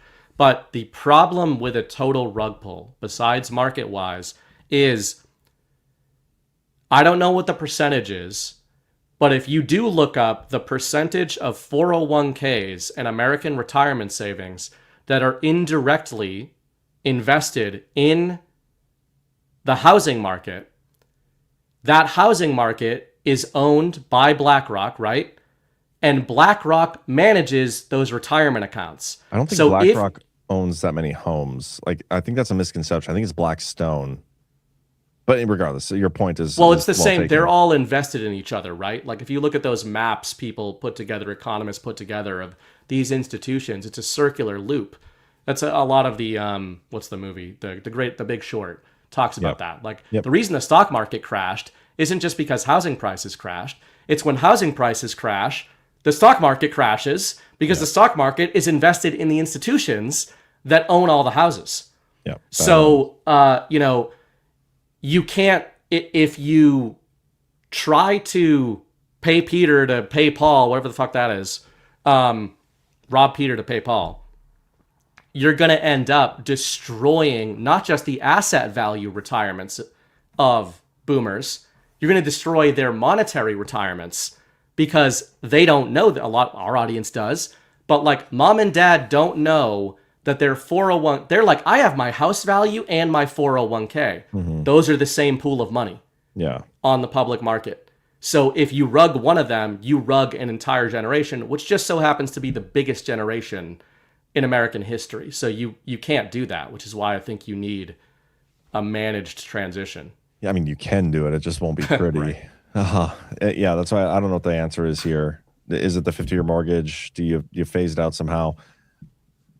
How quickly can you recover some of that stuff? I mean, if you make the dollar strong, like there's so many different ways you could look at this. And I think they're trying to navigate. That's literally what they're trying to navigate. The Mar-a-Lago Accord's a big part of this. The tariffs are part of this. It's gonna be fascinating to watch unfold because they're doing this in a phased method, right? Like they have whatever their long-term solution is. It's not like they're just coming up with this stuff like, oh, I think next I'm gonna say no more institutional investors in houses. Like this is phased out, planned out, and they have like a map that they're working on to get from point A to point B, and they're going to cross off all these checkpoints along the way.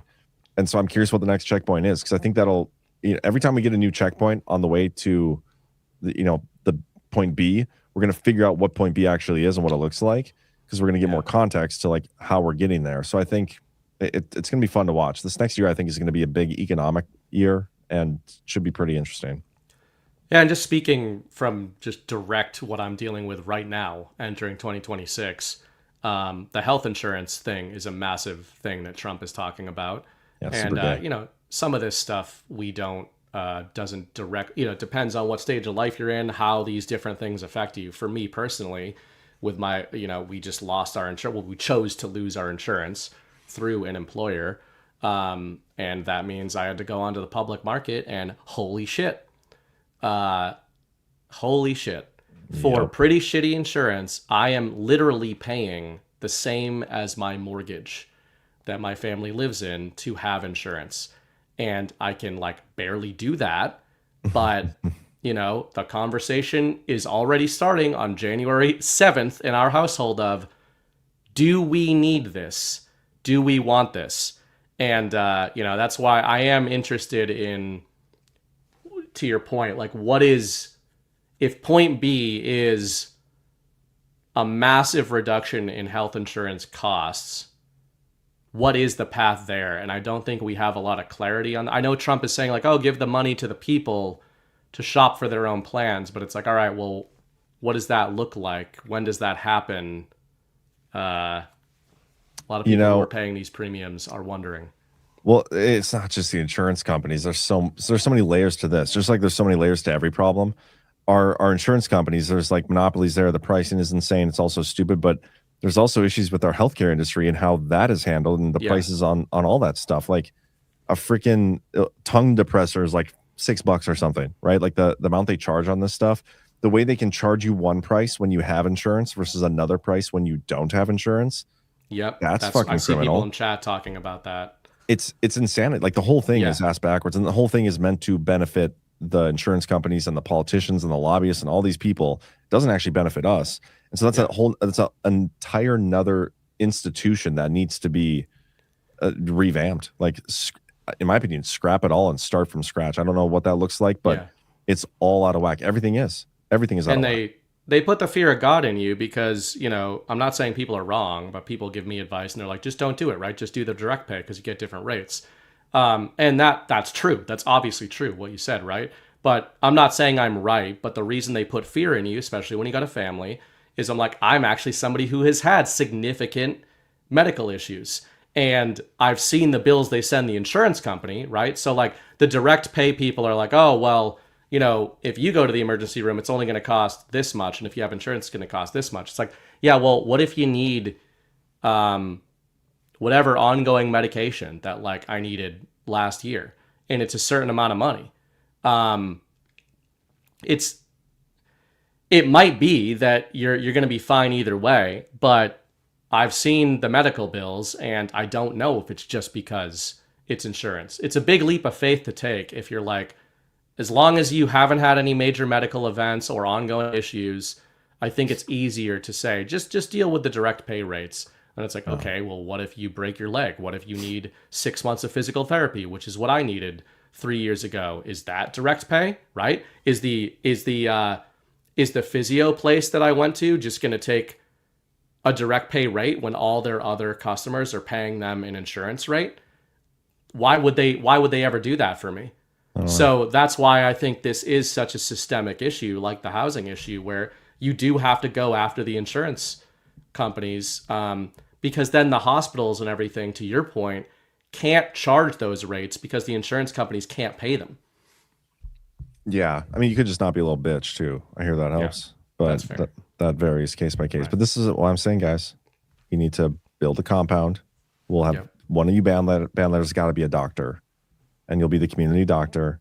No insurance, no nothing. Everything will be great. It'll be awesome. That's what we're working towards. There's a couple comments in the chat that were really crystals good. heal you. Like you can become a crystal person. Yeah. I'm not saying crystals don't heal you, by the way. They might. Did you see Tucker Carlson interview what's it, Cernovich? No. I try not to watch anything with Cernovich. I don't either, but I watched a little bit of it, and dude, I couldn't believe like this. He was telling about super bathed. He was telling his stories about how when he took ayahuasca, and like he was basically describing his tripping high. And the reason I brought this up is somebody in the chat mentioned something, and I thought it said ayahuasca, but it said Fortuhuachuca. But it made me think of this, and it was hilarious. Like the dude, I think he was on ayahuasca during this interview. I almost want to play a clip. I should, but maybe I'll save it for the end. I've never done ayahuasca, but I know many people who have. I've never done it either. It's big in the fight community. It's big in the fight game because Joe Rogan was a big ayahuasca guy. So it became like a lot of, like if you're Brazilian, you've done ayahuasca. If you're Brazilian in real jiu-jitsu, you've done ayahuasca. Or if you're one of the boys that trains with a lot of Brazilians, you've done it. Strikers don't do it for some reason. We're just not as gay. I'm gonna try to find this clip now. Now I'm invested. So can you stall for me? Ayahuasca, for anybody who doesn't know, is a medicinal plant, but it's very, very intense. Like people who do ayahuasca, it's not like smoking a joint or even doing some shrooms. You like go to the rainforest and you literally have a shaman who organizes a ceremony to give you the ayahuasca and then essentially chaperone what goes on. And hey, I'm kind of shitting on it, but I used to kind of know in passing Dan Hardy, who was a former UFC title contender. He fought George St. Pierre, London guy, great guy. But Dan Hardy had all kinds of personal issues his whole life and was like, they literally called him the bad boy in the UFC. And he was like this shithead, etc. He's like one of the nicest guys you'll ever meet now, and he credits that to his multiple ayahuasca trips that completely inverted his personality. So it works for some people. Did it make Cernovich straight? Or even gayer? I didn't listen to a single word you said. I'm trying to find the spot. Is Cernovich still gay after his ayahuasca? Oh, yeah, super gay. Well, it didn't work. Because there's one point in the interview where he's like saying all his experience of being on drugs, and Tucker's just like staring at him like with the best facial expression you could possibly find. But this is it right here, I think. Hey, what is wrong with you? And I was just left with the sense of, somewhere in here. Pick up. Oh yeah, this is it. Up. What the fuck? Ah, dead. There is no I. Dead. Ah. And as I'm falling down into like wherever I'm falling into, I see like my kid surface. But this whole story is him on ayahuasca, and Tucker's face is just like, God. You're fucking insane, dude. Nobody thinks a tripping story is as interesting as the tripping person. Yeah, it's like totally. Like you can make some great clips. Maybe if I have time to do it, I will. That was totally not on the list of topics tonight. He did seem like he was still tripping a little bit there. Oh, dude, you have no idea. I'll find you the clips. Or I'll put a little compilation together and post it online for you guys. I have not done ayahuasca. I've done a few cactuses. Apparently, there's another shooting in Salt Lake City. I'm seeing these 2 dead, 6 injured. Parking lot outside a funeral at an LDS meeting house on Redwood. Zelensky calls on Trump to topple Chechen leader after Maduro. Are you serious? Yeah, I just saw that headline. Okay. So now we're just like gonna get, regime change musical chairs. Hey man. But okay, if Trump just keeps going country to country, regime change to regime change. I'm for it. Are you? As long as it's funny. I mean, it's gonna be funny, of course. And it's probably all not going to be actual regime change. Like what's actually going on is probably not a regime change, but they're going to tell us it is. They're going to tell us for the oil. Like, do you think it maybe at some point, if he keeps doing it, and maybe I'm getting ahead of myself, but you think it's possible to get people to be like, oh yeah, we don't like that actually. We don't want those things. Only if their lives are getting worse. If their lives are getting better, they will cheer it like no tomorrow. Here's what I think they should do. Do the regime change, fake or real, whatever it is, right? You take Maduro, let's use him as the example. You swap him out there, you put him on ice for a little while, you parade him through the streets in a comedic rerun of the Dark Knight scene where they transported Harvey Dent. You do that with a few of them. But then, when a new vacancy opens up, like Ukraine, you regime change Ukraine, right? You put Maduro in. You swap them. It's like a new quarterback on a different team or a head coach on a different team. Exactly. Like John Harbaugh with the Ravens. Like, what are they doing letting him go? Yeah, Josh McDaniels has another good season as Patriots OC. You give him his 4th, 5th team that he can go, 2-15 with. I think that's what you do. Who was he with again before? Raiders? The Raiders were the latest to fire him. I think long before that, he was Denver. I kind of hope John Harbaugh goes to Cleveland. Yeah. It'd be pretty crazy. Into the division, be like big FU to the Ravens. I like John Harbaugh. I can't believe they fired him. But anyway, let's talk about this for a little bit because this is hilarious. The two posts I'm about to read back to back, both from the same guy, kind of on the same topic. Little hypocritical, but funny. But hilarious, which is why he does these things. Yes. From Donald Trump. I've been informed by the Department of War that defense contractor Raytheon has been the least responsive to the needs of the Department of War, the slowest in increasing their volume, and the most aggressive spending on their shareholders rather than the needs and demands of the United States military. Raytheon seems to think that this is the Biden administration and this is business as usual, but it's not. Either Raytheon steps up and starts investing in more upfront investment like plants and equipment, or they will no longer be doing business with the Department of War. Also, if Raytheon wants further business in the United States government, under no circumstances will they be allowed to do any additional stock buybacks where they have spent tens of billions of dollars until they are able to get their act together. Our country comes first, and they're going to have to learn that the hard way. So he's like, you defense contractors need to start spending the money we give you responsibly, or we're not going to let you do that. We're not going to give the money to you. We're going to give it to other people. And then the very next Truth Social post, he's like, I'm going to give the defense contractors all the money, even more money this time.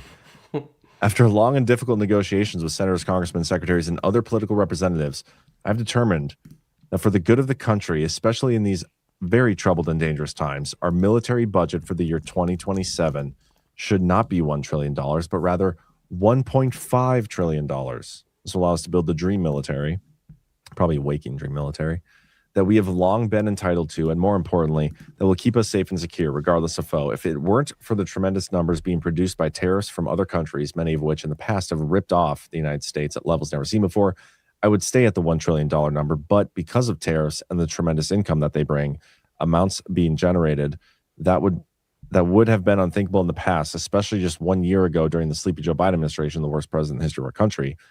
We are able to easily hit the $1.5 trillion number while at the same time producing an unparalleled military force and having the ability to, at the same time, pay down debt and likewise pay a substantial dividend to moderate income patriots within our country. President Donald J. Trump. I feel like he's making a lot of, like he's using the same money in the story, like for lots of different items. Like, yeah, and never buy a fur coat with a credit card until you absolutely have the money to pay for it. Perfect. Yeah, I mean, I agree with that. I think it's interesting to consider that money is just something the government or their central bank can create. We all know this. We talk about it all the time. So I like that you caveated that in the story, these things seem like the same thing. This seems like the same pool of money. I think that's a lot of the time what Trump is doing with this tariff thing. Like, do I think that tariff money is being like, okay, guys, we took in this many tariff monies, and let's look at the monies that we owe to ourselves or the central bank and see how those things offset. And we're balancing the household budget. That's the story that's being told. But maybe in back-to-backers like this, he's kind of just saying, like, we're just going to spend this much money because we're just going to create it. But don't worry, we are doing a lot of things that we talk about a lot that are going to mitigate the effect on inflation. So you're not going to feel inflation, but here's why. Here's the fake bullshit reasons why you're not going to feel inflation. But we are just making this up, and we're going to pay for this extra shit. Yeah, I don't know. I mean, to me, I wasn't happy with the $1 trillion in the spending, especially what was in that NDAA. The thought of a 1.5 trillion is ridiculous to me. But again, like, maybe that is what Trump's doing. He's like pushing the boundaries and everything. You know, I'm going to spend $5 trillion in 2028. We're just going to keep upping it. Like, dude, at what point are we're supposed to be against that stuff?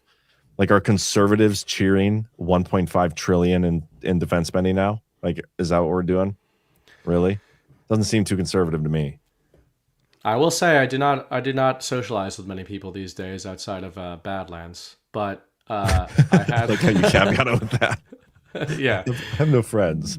What? Well, I'm just never not doing something involving this stuff. I know. But you know, when I do go do something, it was my son's first birthday. We did a big party for him, and my buddy, lifelong conservative, lifelong like devout Christian, good friend who's also used to fight, saw him for the first time in a long time. Literally the type of guy that routinely wears a Trump shirt and a Trump bandana everywhere he goes, like, because he thinks it's funny to see how people in Boston react to that. I like and that. He likes arguing with them, right? So that's the kind of guy we're dealing with. He actually told me about the Q drops early Recently? on. Or No. Like way back, he was like, "Oh, you should see this." He told me about, I think it was FBI Anon or something, which was like a precursor to the Q drops.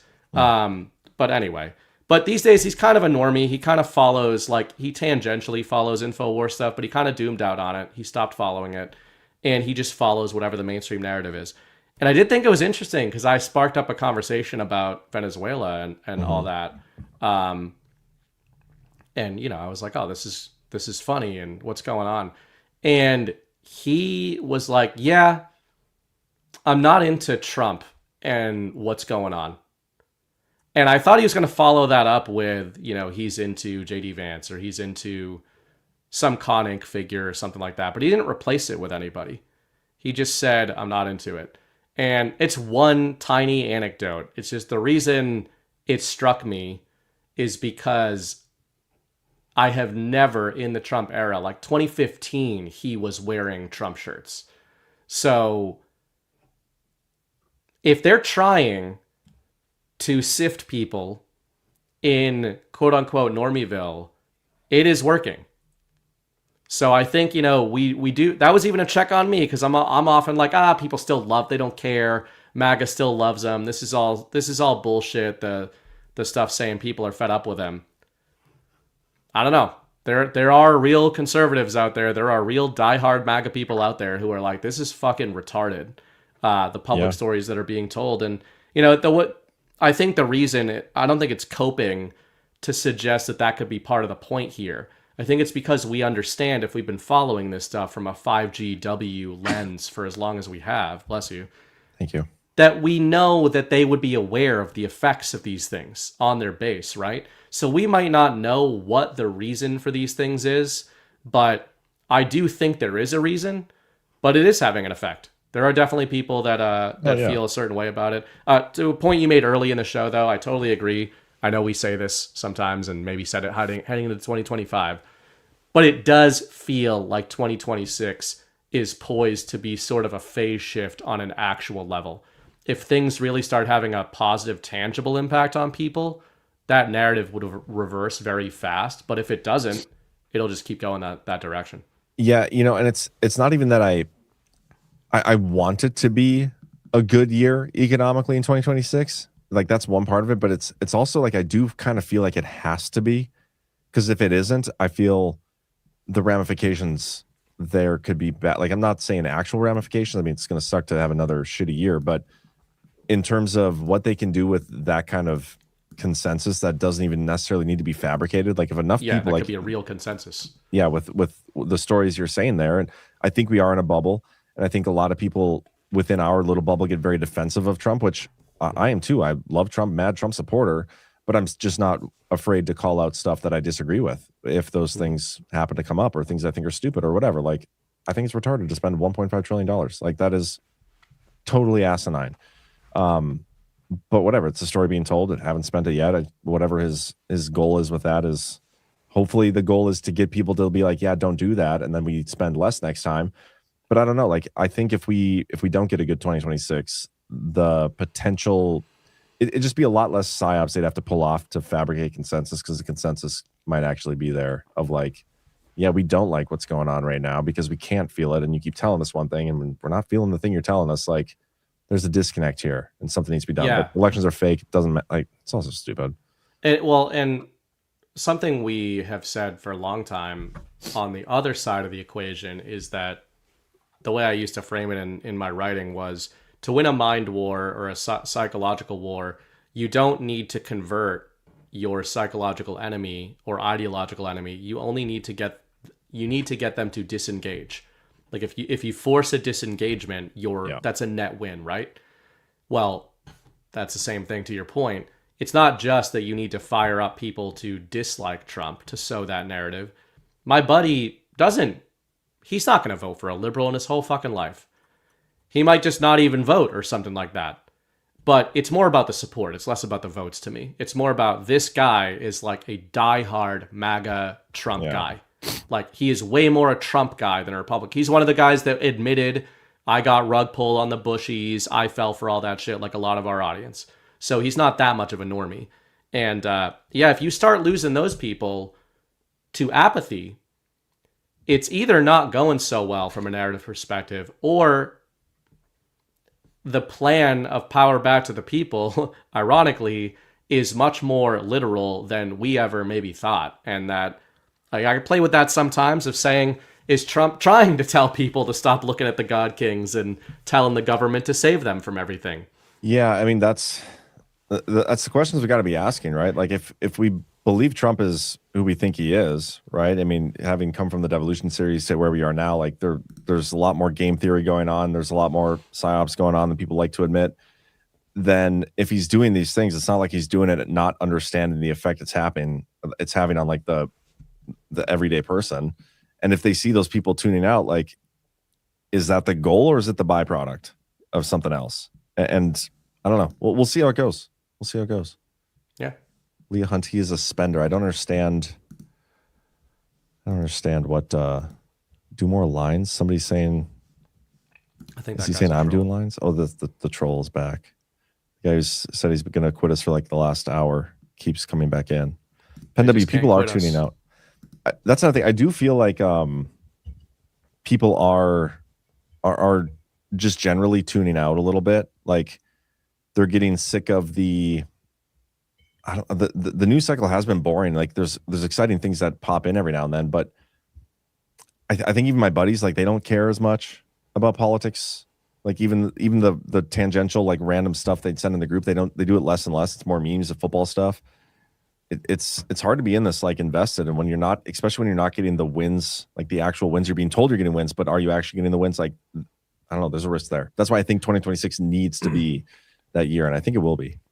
Well, and a comment I made, well, we've all been making this, but on Sunday night with Alpha, I was talking about the tax revolt thing and all of that. And, as somebody who pays taxes, literally, I sent the government a check today, which pains me while I'm spending a mortgage on health insurance. So I'm no like Sam Adams, but if you're looking for a why, if you want to game out the paradigm wherein patriots and Trump are trying to force a much more frictional sifting than maybe we believed, and maybe they hate patriots are coming to save us rhetoric as much as we would want them to hate that. Yeah. Maybe they really are, like, it's kind of a, Alpha and I were talking about the reverse boiling the frog type of thing. We always think of that as the deep state doing that to people, but are patriots kind of doing a little bit of that too, and saying, if you're pissed about the spending and the economy's not rapidly getting better and you're not feeling it, to your point, then stop paying your fucking taxes. Like, you want us to tell you to do that? You want us to come down and tell you to stop paying the taxes? He's basically already did. He said we might be able to get rid of them, but I don't know. Yeah. I wonder if that's part of what's going on. Is he, when he's talking about, yeah, we're going to lower health insurance costs, and it's like, well, that hasn't happened so far. In fact, they went up like 11% heading into 2026.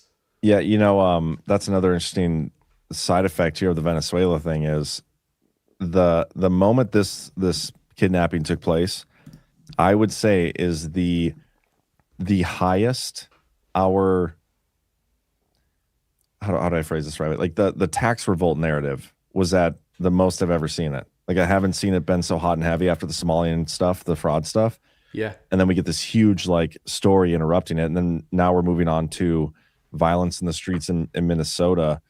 And so you wonder how much of this is distraction from that. Because that is like an end game type of thing, I think. I agree, yeah. You need everybody to have the balls to do it all at once. But like, that's an end game type of thing. And we were finally talking about it. Like, it was like, holy shit, we're talking about it. And now here we are. Are we going to keep talking? I think you're right that we definitely were seeing a way bigger acceleration into that than I could have ever expected. Like on well, who was it? Just people in chat will know. It was like somebody on Newsmax, was it? Somebody will tell them. Savannah Hernandez was like, that's it, I'm not doing taxes this year. There was there was an anchor on like Newsmax or something that went on like a long rant, and I think he was former military. This was maybe like a week ago, and he was just straight up like, we shouldn't be paying our taxes. This is ridiculous. Just all the way around. I don't know what I think it was talking about the Somali thing, to your point. But yeah, it's crazy. I mean, if you're looking for the Somali thing as a translation layer, it does seem like that was what it was for, of saying that. And as much as there's a lot of Con Inc. annoying charlatans involved in that psyop, when I look at the net effects of it, which is what I try to do, it's like, yeah, well, do I think it's bad that people are pissed off about state and federal fraud and don't want to pay their taxes because of it? No, I don't think that that's a bad thing. I think it's a great thing. Yeah. Also, we're getting the narratives out of Trump himself has been reposting some of this stuff about California, New York, Detroit, like some of these other places where the fraud is even worse. Guys, like the fraud is even worse in these places. We need to get back to talking about that again. Mm-hmm. After we're done deposing dictators and everything. But yeah, man, that's all I had on my list. I don't know if there's anything else you want to talk about. The only other thing that's related to some other topics we discussed tonight was Trump also tweeted this truth about NATO, and it actually includes one of those fun lines about Russia and China. Nice. So he posted this this morning. Remember, for all those big NATO fans, they were at 2% GDP. Most weren't paying their bills until I came along. The USA was foolishly paying for them. I respectfully got them to 5% GDP, and they pay immediately. Everyone said that couldn't be done, but it could, because beyond all else, they are my friends. Without my involvement, Russia would have all of Ukraine right now. Remember, I also single-handedly ended 8 wars in Norway. A NATO member foolishly chose not to give me the Nobel Peace Prize. But that doesn't matter. And who did get it? Maria Corina Machado. But that doesn't matter. What does matter is I saved millions of lives. Russia and China have zero fear of NATO without the United States. It's really just fear the United States. And I doubt NATO will be there for us if we really need them. Everyone's lucky that I rebuilt our military in our first term, blah, blah, blah, blah, blah. So... Oh, no, keep reading, because okay. Finished out. I rebuilt... Hold on. I doubt NATO would be there for us if we really needed them. Everyone is lucky that I rebuilt our military in my first term and continue to do so. We will always be there for NATO, even if they won't be there for us. The only nation that China and Russia fear and respect is the DJT rebuilt USA. Make America great again. Well, when I read this on my show, the part where he's like, we'll always be there for NATO, even though they might not be there for us, is like, dude, this is a breakup letter. That's what you say to somebody. It's like, I'll always care for you, even though I know that you probably won't feel the same about me after doing this. But this is a breakup letter. And then lo and behold, let them down softly. We have this tonight. We get some actuals. We'll talk about this here and on my show tomorrow, probably more in depth tomorrow. But this is a memorandum of withdrawing the United States from international organizations, conventions, and treaties that are contrary to the interests of the United States. Totally in line with the national security strategy, which he put out a couple weeks ago, which we've gone over on the Power Hour. I think it was a Saturday edition, but it is worth going through that yourself if you haven't yet. I also went through it on my show, my daily show. He is withdrawing from, I think, what'd you say, 32 60 organizations. Yeah, it's like 32 or so non-United Nations organizations, and then there are 66 organizations. So 35 non-UN organizations and 31 UN entities that operate contrary to U.S. national interests. Amazing. He also says, by the way, I know this is usually just government speak, national interest, security, economic prosperity, or sovereignty. And one of the goals he states in this directive, I was reading the fact sheet, is restoring America. Like this, the reason this move is being made, according to the Trump administration, is to help restore American sovereignty. And I think that's pretty signal, right? Because he's not just saying like, this is wasteful, this is bullshit. For some reason, he wants it communicated to the American people that the further away from NATO and the UN we get, the more free we are. Like, what does that mean? That should be some alarms going off for people. Like, why would we be less free? I would like to see how much money we were spending on these organizations, because he's telling us right now, like, now all the money that we've invested in these organizations was for nothing. It's bullshit. It was bullshit the whole time. This is proof it's bullshit. How much money did we waste on this every year? Yep. Another item in the tax revolt column. Just throwing that out there.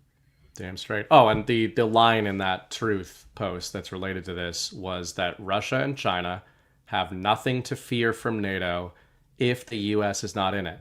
Now, a normie, even normie MAGA, is going to read that as an indirect threat to Russia and China. As long as we're here, then they have something to fear. To your point, this is a breakup letter. So what's he saying in that truth? He's saying Russia and China have nothing to fear from NATO. So it's not just a breakup letter, it's a threat, and the threat is to NATO. Interesting. You know what this makes me think of now? Like, we've been talking about what is it going to require for Russia to go into Ukraine, and Trump's going to end up leaving NATO, which that's going to be the green light, and he's going to go do the things in Ukraine. The story that NATO and everybody's been saying is like, Russia's this big bad man, and they're not going to stop at Ukraine. They're going to go into take over all of Europe, but that's not actually going to happen. Trump will leave NATO. Ukraine will be taken over to the extent that Putin wanted to from the beginning of the war, not the whole thing, but like up to the original Russian regions, and then leave it there.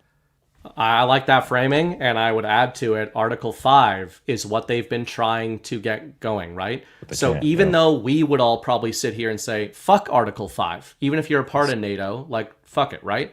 But that's not how these translations work. What they've clearly been trying to do, they meaning the EU, France in particular, and the Baltic states, is they've been trying, we're getting reports of this out of the Russians, that remember they killed some British soldiers recently because they were embedded with Ukrainian spec ops. Oh, I didn't know that. No. Yeah. So they killed, I think it was Brits, but it was somebody in the EU. I think it was Brits, but they were embedded. They were training, Ukrainians, but they were over they're supposed to be, if you're a NATO soldier or trainer, you're supposed to be at a certain point in the conflict. You are not supposed to be in the Donbass. Yeah. So these guys were in the Donbass, they got killed, and the Russians were like, yeah, we fucking killed them. And to me, that was them saying, like, we know that those are operatives. Yeah. Like, and I'm sure that some CIA goons have been killed over there.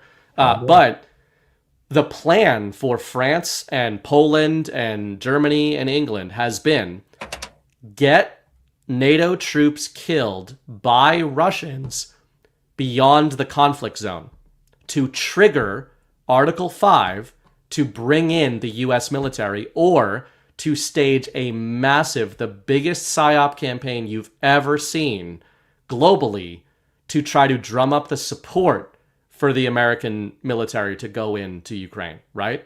So if we leave NATO, then they lose the Article 5 story. And if they stage a false flag, which is probably what that would be, I don't think the Russians would actually do that. If they stage a false flag, then the American military has a get out of jail free card of that whole narrative.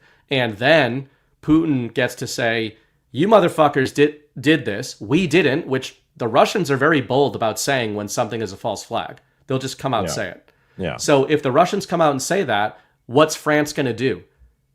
They're not going to go to war with Russia. No, none of them So it's all over at that point. Yeah. It's going to be interesting, man. It's going to be interesting. Let's, I think we should go through the boosts and the rants. But real quick, before we do that, I do want to point you guys to our event page. We don't have tickets on sale yet, but my goal is to have them up like this week. I know I've been saying that for a while. The problem is the venue we're at, the price of the tickets depends on how many speakers we have, and we're trying to figure out exactly how many are coming. And we have a lot of people that are like, yeah, we're coming.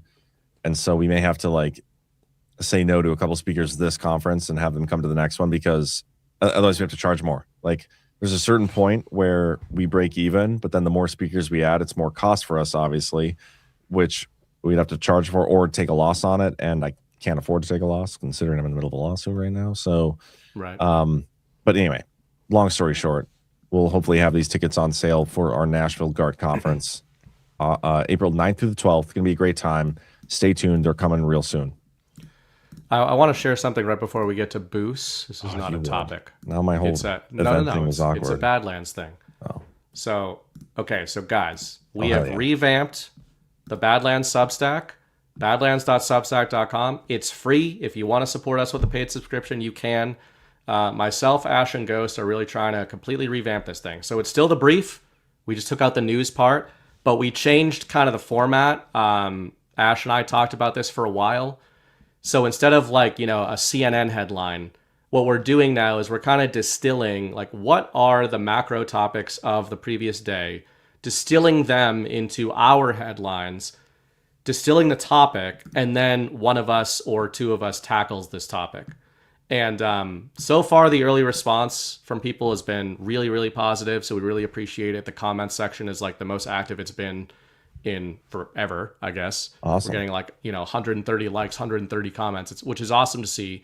But yeah, we're trying to, the idea of the brief is really to like shoot you into the next day of the info war with fresh context of all the bullshit that's happened the previous day. And then the other announcement that I think we mentioned on the previous show, but it's going to start this week. If you're a subscriber, we're going to have an exclusive show that we're going to record and release on Saturdays called the Badlands Blitz. That's probably either going to be me every week with a rotation, or it might be a rotation of the three of us, and maybe we'll bring some other Badlanders on and everything. But the idea is to do, maybe an hour show or something like that, where we do a weekly version of the brief, but it's going to be a show. So it's going to be exclusive to the Substack, but it's free. And again, if you want to support us over there, we're kind of doing a trial run on this. We're going to see if it's worth our time, and you guys decide if it's worth our time, basically.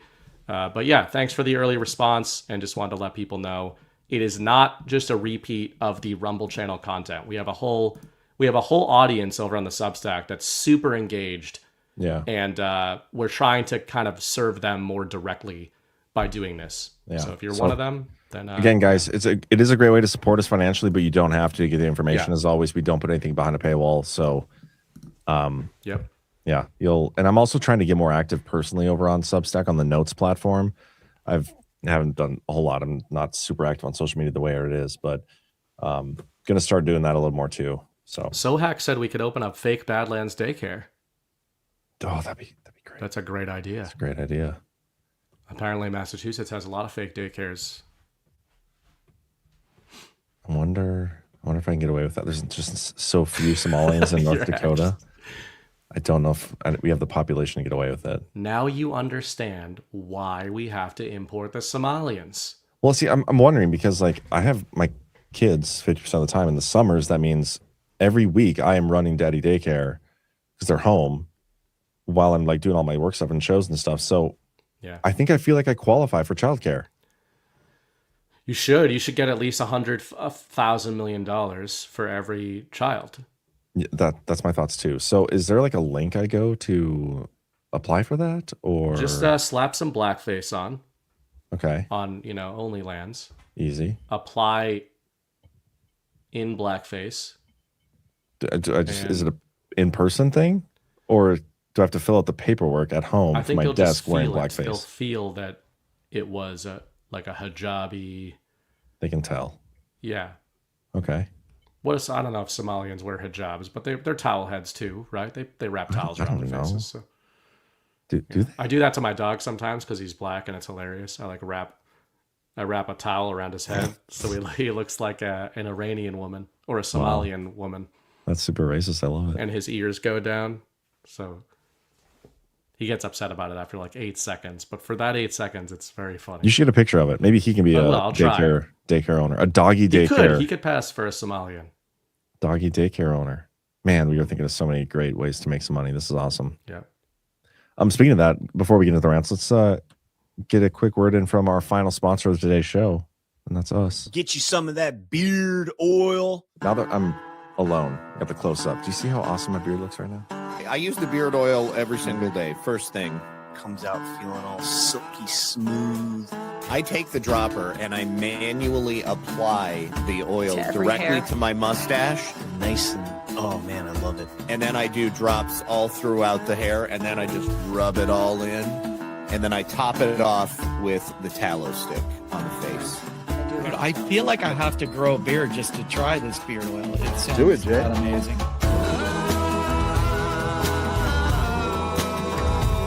It's all from softdisclosure.com, and the best part about it is you'll be supporting Badlands Media, Annie from Willowwind Farms, and basically 3 of Annie's neighbors. So that's 5 total American companies that you'd be supporting with one purchase. I have been using the Soft Disclosure scentless beard oil every day after the shower. It looks unkempt, but it feels silky smooth. I want to look a little wild and unapproachable, but for the woman I trust, she'll be like, oh, it's actually kind of soft. He is approachable after all. Otherwise, stay away. And Soft Disclosure will help you too with that if that's the very specific vibe you're going for. That is very specific, yes. You guys are supporting American businesses when you do that. It's absolutely incredible, and you get a great, great product.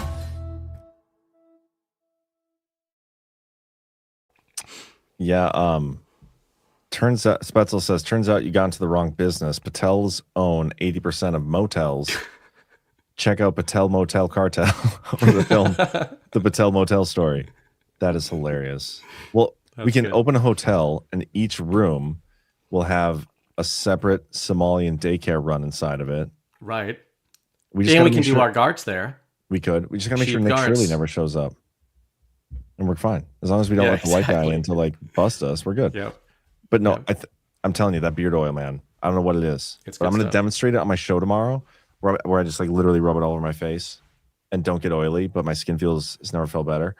Yeah. I don't get it.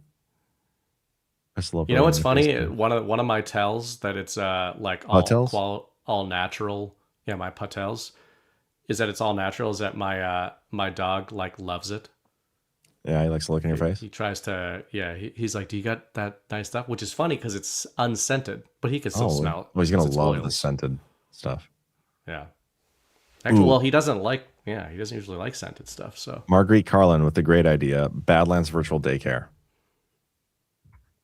How do we do that? I don't know. We watch the kids virtually. Well, there's no kid. That's the point. The fraud is the no kids. Oh, right. I forgot that this was a fraudulent business. Yeah. It's the white person in me, right? I'm like, oh, how can we offer the best services, to get the people's value? And it's just, I can't fight that inner nature of wanting to work for a living. Well, you're gonna have to try because Yeah. Alpha, it'll come more naturally to him. It'll come real natural to Cam. yeah, You know, and JB just- a little bit too. The only way to achieve the American dream these days is to be not from America and to commit fraud. So we have to do something. Yeah. We'll make it happen. Okay. I married a freaking white immigrant. What an idiot I am. A red-headed Canadian. Like whiter than me is my immigrant. Well, she's not into fraud. Yeah. But then if she is, she's ripping me off. So You didn't see the GART daycare item on the last invoice? People have actually asked us for that. No lie. People have asked us for, if you guys, I will speak for John on this one. If you think we're going to take on the liability of watching your kids when you come to a GART, no, it's not happening. No. I mean, and John's like, well, how much could we lower the ticket prices? how many people? I would be curious how many people would attend a GART if we offered daycare. 4 and of if them. so, is there a way for us to absolve ourselves of all responsibility? You may not get the child back in the same condition. Like, how do we include that in the price yet not take any responsibility? Or Did you consequence for read that the fine whatsoever? print? Yeah. Anyway, let's go through the boost, man. Yeah. All right, we have, what do we got? What was today's date? We got a couple from tonight. UK Patriot. When I first read Devolution, I was a political noob. Now I've learned more. I'm confused about why Trump needed to devolve authorities, which you admit is unconstitutional, versus blocking certain Biden admin moves from the outside via injunctions. I don't know if I've ever said it was unconstitutional. You've actually said it is constitutional. Yeah, I believe it was totally. Right. What was the rest of it? Like, why did he do that? Why did he devolve versus blocking via injunctions, like using the courts? I don't think he's ever used the courts. Suing Biden. It's the beauty and the also simultaneously like the shitty part about any of this. Like, we don't know his mindset. We don't know what other options he had on the table and why he chose to walk away and put in place whatever he put in place. I do think he did block a lot of Biden's actions because of devolution. I believe it was the guardrails that kind of boxed him in. But there's so much we don't know. Like, I can point to the stuff I do know, and I do believe that points to him implementing some sort of devolution. I do believe it's constitutional, and a lot of my research, especially towards like the later end of the series, was like into the mechanics and how he would have made an argument legally for it, which I think he did. Or if he ever needs to, he has the argument there. It's the Camel versus Clinton case specifically. Plus, if he knew the election was stolen, he has the evidence of it, which is why I don't think the comment people keep making about us going to Venezuela and saying it's about the machines, it's about the election fraud stuff. I mean, I personally, I'm not going to speak for everybody, but I believe that Trump already has all that evidence, and it wasn't dependent on him getting back into office and then also invading Venezuela for him to have the evidence that elections were to prove that elections are fake. I don't think that's it. It's quite a translation. Yeah, because not only that, like, he would need to, and we've had this conversation before, and I think you were the one who said it first pretty eloquently the first time. It's like, Trump's going to come back to be president again. He walked away. He wouldn't have walked away without cementing his return, and that cemented return would not be relying on the same fraudulent election system that was used to remove him from power in the first place. And so, like, that's adding another step in the equation. It's not only is he relying on that election system, but then he's also not able to expose it unless he gets back in and goes and regime changes Maduro. It's too many. Yeah. If I can handicap devil's advocate, because I agree with that. If I can devil's advocate, like a translation I would accept of this whole Venezuelan election fraud thing, it would be if they primarily use this and say Venezuelan elections have been fake, Colombian elections have been fake, like all the third world that we think of, that liberals are always pining for. Their elections have been fake because of these machines, because of these systems. That's a good Trojan horse, because liberals will be like, oh my God, Maduro was fake elections, and this person was fake elections, and all these evil third world dictators were fake elections. And then you backdoor that into, well, it's not the machines. I agree with you about that. It's more, who are the people that run these elections? Who are the systems? Who are the organizations? Who are the companies? They're all the same ones that run ours.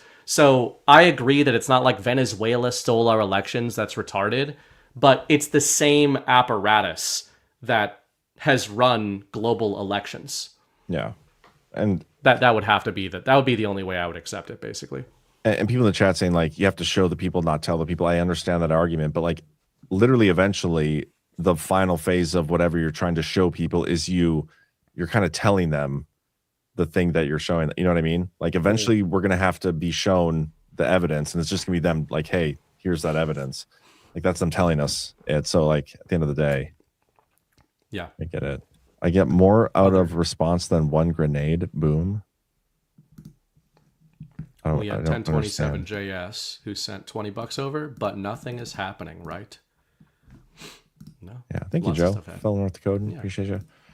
Okay, we got caught up on boost. We got a bunch of ranties to go through. See, Keith O'Higgins had a busy night, which is always fun. Let's do this. Harry Vetch. Too bad there's nothing to talk about tonight. LOL. Yeah. Oh, we have a couple duplicates, it looks like. AOB22. John, now that the new food pyramid is out, can you do a short-term Badlands healthy cooking show and possibly a weight loss contest? Yeah, I know, like, you're not busy. FYI, I'm a bad cook. I'm not a great cook either. I'm not opposed to a cooking show, but I just don't think the new pyramid is going to have a tangible change on the day-to-day of people. Like, I don't know how many people are looking at the current... You don't think people literally consult the chart before they are like, what are we eating today, kids? I can honestly say, and I know I'm only speaking for myself here, not anybody else, but I've literally never once in my entire life consulted the food pyramid before I made a purchasing decision or eating decision or anything. Like, I've never done it. I used to think it would be a bigger part of my life because I used to, in accordance with the food pyramid, I always ate cereal in the morning, and the sugarier the better. So like Apple Jacks, which is just like dehydrated grain dipped in sugar, and I would read the backs of the cereal boxes where the cereal boxes were like, hey, this is all whole grains and your heart probably feels good right now and everything. And they always had the food pyramid on there, and they showed you like Apple Jacks are a part of it. They're right at the bottom. They're like an anchor point. Frosted mini wheats. Yeah. That's some of my jams. Underrated Golden Crisp. Incredible. With the Sugar Bear. I mean, you're talking a lot of cereal talk here, which, you know, just sugar is what I ate. I don't really eat breakfast, but what I used to I used to eat the Cocoa Pebbles. I didn't like the chocolate cereal. Oh man, you're insane. So good. I could get into Reese's Puffs a little bit. The best part is like when you eat all the cereal out of it, and then at the end of it, you have free chocolate milk. Like you just, well, it's not free. You saved money, essentially, because you get food and the chocolate milk at the end. It's like a byproduct. I feel like they built in the chocolate milk to the pricing of Cocoa Puffs. I couldn't afford Cocoa Puffs. It's Cocoa Pebbles. Cocoa Pebbles, not the Puffs. Oh, the Puffs are better. It's like the rice. It's the chocolate. It's the Somalian Rice Krispies, not the white Flintstones ones. were on those boxes, I think. Yeah, I think you're right. Fruity Pebbles. Fruity Pebbles tasted like Jolly Ranchers. Yeah, I wasn't a big fan. I'm not a huge fan of like the sweet flavored cereal, unless it like does something cool in my mouth, like dissolve, like the Lucky Charms. Pop Rocks. Pop Rocks, those are fun. Yeah. Yep. You know they make. Anyway, I don't know why cancer is so ubiquitous. Otherwise, has your kid gotten into bath bombs yet? I will die much sooner than I should. But probably already done. My son doesn't eat Fruity Pebbles and stuff like that. No, I said bath bombs. Bath bombs? Yeah, there's a weird maybe it's just my kids, but my kids like got super into bath bombs where all it does is like just change the color of the water. You know, it's like, oh my gosh, my water's blue now, amazing. And it makes them enjoy the baths for a lot longer. But they have this new bath bomb technology. This is probably where all our defense spending money is going. That it's basically Pop Rocks. It changes the color and makes the fizzle noise in the water. It's mind blowing. Just boils your kid alive like one out of 10 times. Yeah, it goes wrong. What did you do? It's a bath bomb, man. You just got to make the trade-off sometimes of, is my kid entertained versus will this increase their likelihood for cancer? And sometimes it's a hard thing. He just had like sugar for the first time on his birthday. Oh my He gosh. got cupcakes. And what happened? He like it was a chocolate cupcake with the frosting on top, and tried to give him the chocolate. He like just kind of spit it out, You and like then chocolate? gave What him. is wrong with you guys? I think it's the cake. I don't like cake, even though I like chocolate. So, But you I'm don't just like weird about chocolate. textures. You don't like the chocolate cereal. No, but I like cereal. I like chocolate. My chocolate to be chocolate. So you like chocolate, Something you like you should know about cereal, but you don't like Don't chocolate mix them cereal. together. Yep. You're fucking insane. It's like I like coffee and I like chocolate, but I hate mocha. Depends on the mocha. Yeah. Depends on where you get it from. There's some places like this. I doesn't could even taste see like good mocha being good, but tastes like asphalt. But sometimes it's like, oh man, this mocha's fucking great. Boston mocha is asphalt. But yeah, so he took like a bite out of the frosting. And he just kind of like sat back and looked around, and then he like dove onto it and took the biggest bite I've ever seen him take of anything. So it was fun to see that. But then we were like, we got to get him off this shit. It's been one day. He's already addicted. Yeah. Nana Knows says, listening to you two and what you might feed our children for breakfast at your daycare is not a good sell. But the thing is like the children we're daycaring don't exist. Just keep that in mind, please. Exactly. Yeah, I keep forgetting that part. When you don't have to worry about what you feed the kids at your daycare because the kids at the daycare don't exist, it opens up a world of possibilities you never thought was possible. Yep. Anyway, we'll keep going through the rants. Oh, how we got so sidetracked. Oh, this is my so about the healthy or the cooking show. My mom is super invested in someday having a cooking show. But here's the thing. You guys don't understand. She gets like, I don't want to say upset, but she's my mom. Like, she's very protective, and she doesn't like when people say mean things about me online, even though I could care. I could care less. Oh boy. Yeah, nobody ever does that. But so if that like gets her like, oh my gosh, I would never subject her to this world. Yeah. Because she ain't seen nothing yet. You know what I mean? Right. So until you guys start being nicer, until the internet starts being nicer to strangers, I don't know if I can subject her to a cooking show. Anyway, Custard One, John, we have a Badlands group out here in Australia. We refer to ourselves as the Underlanders. Custard, that is awesome, man. That's cool. I know a couple Australians. They're fake Australians. Well, yeah, the British ones are, but there's some other real Australians I know. Oh, right. Yeah. That's good to hear, though. You guys should somehow defect and come to a GART if you ever get the opportunity to defect from your country. I like the Australian accent. It's less hoity-toity than the British accent. Yeah, I like it as well. Keith Higgins, with General Quast and his show, it will always be helium 3 o'clock somewhere for moonshots. That's true. Hey, Chris sometimes gets a rap, which it's probably his own fault, but it gets ascribed to him, and I think in some ways a little wrongfully, but still his own fault. But he gets described like the flat earther, space denier, all these things, when really I don't even know 100% know where Chris stands on that, because Chris doesn't know where he stands on it, because that's the point. Yeah, but he's being the first guy going on with General Quast, and I'm hoping we can get to the bottom of that. Yeah. No, I hope we can get to the bottom of it. I think it's going to be a really good discussion, because he wants like the skeptic role, and I think Chris would be perfect for that. Ash 1776, George Floyd is now a lesbian poet. Maybe he always was. Mm-hmm. That's right. Somewhere he's getting kneeled. His throat is getting kneeled on in the sky. You think he went to heaven? Yeah, maybe not. I don't know what that would be. Purgatory, maybe. I guess I'm not the judge of that, so who knows? Ballsy 40 or no, whoops, Envo for $20. Ready to listen to this tomorrow. Thanks, gents. Thank you. Very generous. Ballsy 41, Rep Lou. Any military member participates in using force against Greenland without congressional authority, they are following a legal order. Well, Congress is illegitimate, so I'm okay with them doing whatever Trump tells them to do. And I mean that unironically. Yeah. By the way, I would rather. I don't really want us to go to any wars, but if they were going to follow anyone's orders, I would much rather them follow Donald Trump's orders than Congress. Yeah, and I hope they challenge him on any of this stuff, and let's fight it out in the fake courts. Yeah. Bunch of Here's Trump on. This is the 5th. 2 days ago on Air Force One. This is from Jen Hud for $5. POTUS mentions the Insurrection Act again on Air Force One. Olympics. Speaking of Los Angeles, the National Guard, you pulled out the National Guard out of Portland. We did. In Los Angeles. You know what? You know that Portland We got it down to almost no crime. You know that?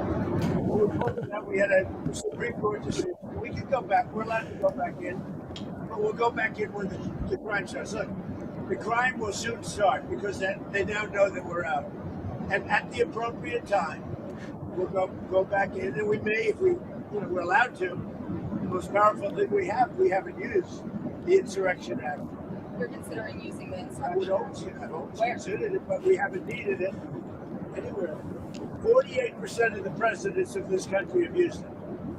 Bush used it, I think, 22 times or something. You know, I mean, Bush the elder. Sir, what do you say? Bush the elder. What do you need from Nelson Rodriguez? Just total access. We need total access. We need access to the oil and to other things in their country that allow us to rebuild their country. We need access to oil and other things to rebuild their country. So funny. He is so funny in that clip. Even when he like he talks about crime like I imagined crime was when I was 7. He's like, man, there was no criminals. All the criminals were hiding, and then you watch, and I'm just picturing, which is true, but it's also like the way he talks about it. Yeah. You picture like a crime companies that are like, man, they're gone. Go crime, do the crime. It's kind of real though. Yeah. Then he always brings up concepts, and then the reporter asks him about it. He's like, "Oh no, I wasn't talking about that." They're like, "But you brought it up." Shut your mouth. Shut up. Joel Peter Fan says it was power projection meant as a signal to the rest of the world and especially the London Bank. The Western Hemisphere is ours. GTFO. I like that reading on it. It was that too. The Q Awakening, you could see, man, what if Russian deep state and CCP had advanced technology protecting Venezuela, but Trump and Maduro so easily defeated with tech Quast often talks about, there was a Space Force element involved. Yeah, they like shut off all the power. There's actually an article out on Politico where they say Venezuela strike marks a turning point for U.S. cyber warfare. It's worth the read. Maybe Saturday, me and Chris will go through this a little bit more. But I think it's right. It talks about NSPM 13, what Biden tried to do with it, how it came into play. It's worthwhile. I'll put it in the chat here for you guys. 1 second. There you go. Okay, back to the rants. Keith Higgins, for the lesbian Minnesota poet driver, a posthumous haiku for you. 575 equals 17 inside a chick's head when you try to ram a fed and a fucking dead. Yeah, that's quite the poet, man. That's what I would expect. Texas Jules, good to see you. Jules says, hey, Badlanders, Dallas Badlanders. So if you're from Dallas, pay attention. New meetup scheduled January 18th. Email Texas Jules, TXJules, JULES, at proton.me for details or to RSVP. I hear Jules puts on a great little meetup, great event, great people down there. So if you're in the Dallas area or in Texas, I'd highly recommend you attending. And we haven't talked about this in a while, but if you're new to Badlands, we do meetups all over the country, do our own events 4 times a year, but we also have like 60 some Badlanders groups all over the country that do their own meetups almost monthly. The schedule varies, but I think most often they do it monthly. Badlandsmedia.tv/groups. Sign up there and you can get connected with like-minded people in your area. You can get together and chat, not feel crazy anymore. Community aspect is so important. Keith Higgins, a transgender tanker means her baffles and are fluid, easily boarded, if you know what I mean. Funny. Babbage 3. Pammy won't like the show unless there's a Una Panuna Banca. How about it? We can do that for you. Una Panuna